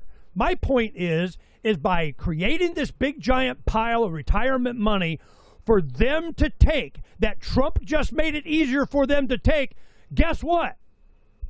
They're going to take it, okay? Just saying. So you leave it long, well, we've got 5 years, but no, you don't. You do not have 5 years. You do not. You do not. You do not. Just saying. So while you live, you go, remember what Ernie told me I should, I should have, yeah, you should have.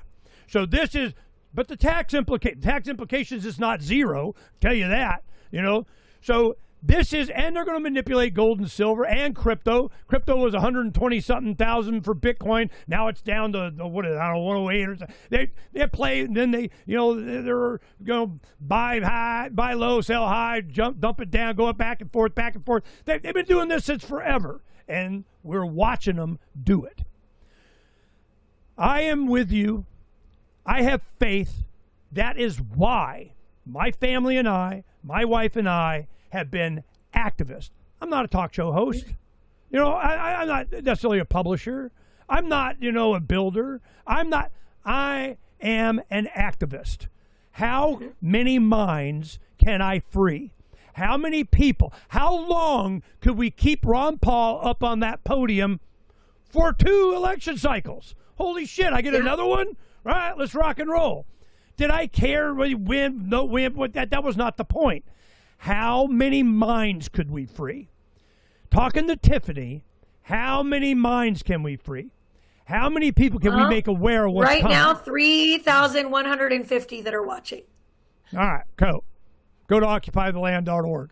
This is because I do for years, James Corbett and I do a show every other week. Now we take August off because vacation, but for years, he and I, hundreds of shows. We have started, as much as he focuses on what's happened, the history of, and so on, we both came to the conclusion during COVID that, yeah, we need to have solutions. We got to start focusing on solutions. So I deal with solutions, which is why I wanted to talk to you. The solution is first know what the hell they're doing. David Webb, great taking. First know what the hell they're doing. How did they do it? How did they make it legal? What is their plan? To take everything they can. Everything. And wherever the money is, now it's in retirement. And now it's in the pensions. Now they're doing it through private equity, and it's gone. So but my offer still stands. You send me legislation that will bring attention to this and have a positive impact here in Arizona going into the 26th election cycle that is clear solution without violating of rights. Then, when I run for secretary, you're a heartbeat away from governorship. How would you guys go? Let me tell you how simple it is. I'm governor. Piece of legislation comes before me, violates the life, liberty, property of single individual, veto. Boom, done. End of story. Next. As a Secretary of State, what am I supposed to do? I have to sign off on the legitimacy of that election. Well, that ain't going to happen unless this, and this. So this is the concepts that I'm willing to advocate for and put the Ernie machine in towards to bring awareness to what? Well, you have some ideas. Send me the legislation.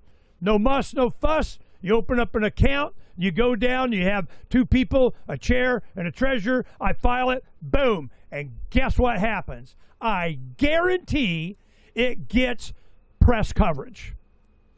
There's a legislator or 2 might introduce it. Yeah, what they said. I want to be associated with that, whether they really want to do it or not, or just want to control it, or be able to pull it, or add amendments to. I just want to give you a warning. I have a hard stop in 9 minutes.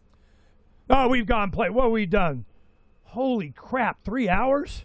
Yeah. Ooh, you win. You win. All right. So but I have a hard stop in 3 minutes. I have a meeting with Ian Carroll. Very cool. Tell him I said, yo, what's up? We publish all his stuff. Will. Let him know. Yeah, we'll try and get him on. That'd be good. You send us some information to Don. We'll get him on. I knew that we were going to have this, diversion of focus between us, from our conversations before and us doing this show. I knew that, but that doesn't necessarily mean that I'm not in full support of exactly what you're doing. I know, that's why I'm here. I had great conversations with you guys. I know. It's a thing. Everybody has only so much bandwidth for so many things. And so we choose our causes and we advocate for our causes, right? What I am advocating for is a recognition between all of us that we have more causes that unite us than divide us. Yep. And that we have to start focusing on those. And that there are some fundamental things we have to correct if we want to have a hope of sustaining this great American experiment, right? Here's your republic if you can keep it. We aren't keeping it right now. We are on the precipice of losing it. And anybody that doesn't recognize that doesn't understand where as a nation we are in the pendulum swings of extremism that are starting to frame our politics. And so we have to reach a point where we recognize that we're going to lift up the laws, the people that care about preserving this republic, and you can't preserve a republic without a population that believes in it. Right now, we have 2 generations of people. I'm 43 years old, okay? I was lucky enough to be born 2 years before everybody that's got nothing. I literally bought a house 1 year on the right side of never having a chance to. All right? Now that private equity firm has taken everything I got. But I was born, luckily, a year early. What we have right now is 2 generations of human beings in this country that are not bought into the belief that there's anything worth protecting here because they don't believe they'll ever have an ownership in it. America was always going to be exceptional because the people believed in the ground that they could acquire, that they could put their stake in and say, I am invested Occupy the here. land.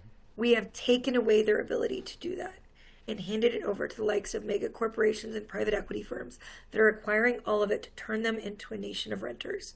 We just allowed Larry Fink, the most powerful man in the world, to by force take a chairship at the head of the World Economic Forum, the same evil table that wrote, they will own nothing and be happy. He is now the chair of the World Economic Forum, and we should all be terrified that we are not without recourse yet. We're getting awfully goddamn close. And with this terrifying horizon that we have in front of us, we have got to start making choices to set aside differences and put ahead of ourselves the good of what's coming for the next generation, not just on the issues they tell us to be divided on, but on the things that already unite us. And I want to be so clear. Hate is so easy, and we don't have a lot of time, and we don't have a lot of money. So easy and convenient are good. Hate is convenient. Hate is easy. Because you can be mad, you can go to an echo chamber and retreat there and get a little dopamine hit telling you were doing the right thing because it was different than what those other guys were doing. Because echo chambers are easy because they breed hate. But 93% of our values we have in common. And those 93% of values are the things that we need to be fighting for. And that 7% on the left and right, I'm not saying it doesn't matter.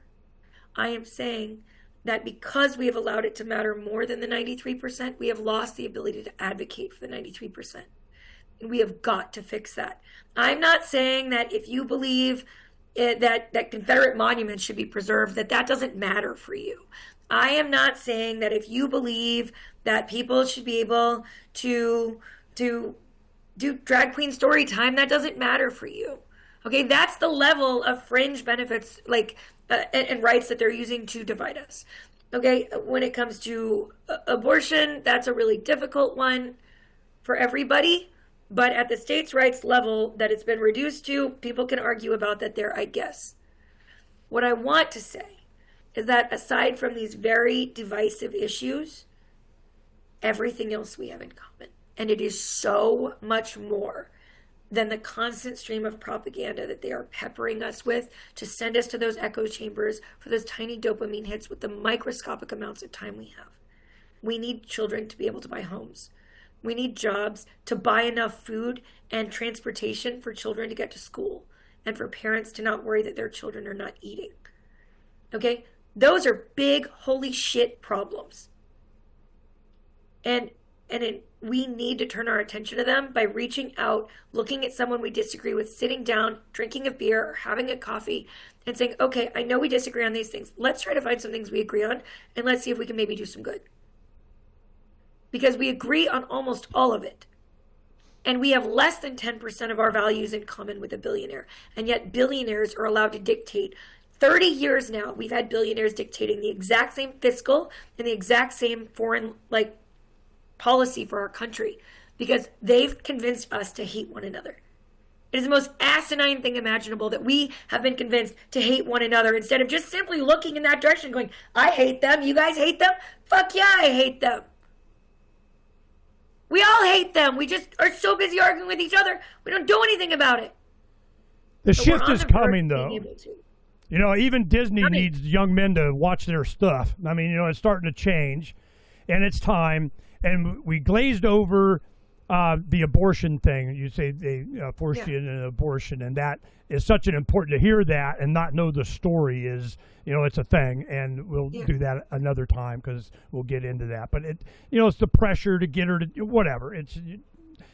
We'll talk about that. For your libertarian arguments you need to make that uphold libertarian ideals, libertarians believe in free market capitalism. Okay? Libertarians believe in free market capitalism, and right now you cannot have free market capitalism when you do not have transparency. So corporate transparency and the transparency of getting these evil secret courts like arbitration shut down so that we can see bad conduct of corporations in the public eye. You cannot have libertarian ideals and free market capitalism without blanket transparency. We have to see bad conduct so a market can respond. That is places where both parties can unite. We can demand corporate transparency. We can get them out of single-family homeownership. We can demand that we have no more insider trading in Congress. That is not transparency, right? We can absolutely advocate for these ideals, and you can still uphold them as libertarian. I see them as side effects more than I see them as causes. It's a side effect of this. It's a motivation, though. And motivation coming in the form of fiscal gain is corruption. That's cronyism. That's not free market. Nope. Nor is stifling competition by creating micro-monopolies. Tiffany, These are libertarian ideals. I'm going to let you, I know you got to go. We could talk for another 3 hours, I guarantee it. We could. I want you to understand the resource you have available with us in Arizona. I keep trying to I keep getting national, international travel and speak. I keep trying to bring it back to Arizona, where my family is and my heart is, and now our land. So Arizona, focus Arizona. I need Arizona initiative law that I can advocate and rationalize, justify with libertarian principle. That you give me something, I'm all over it. Woo-hoo, go get some. And I'll start learning who the freaking elected officials are again, and they know me, okay? Guaranteed.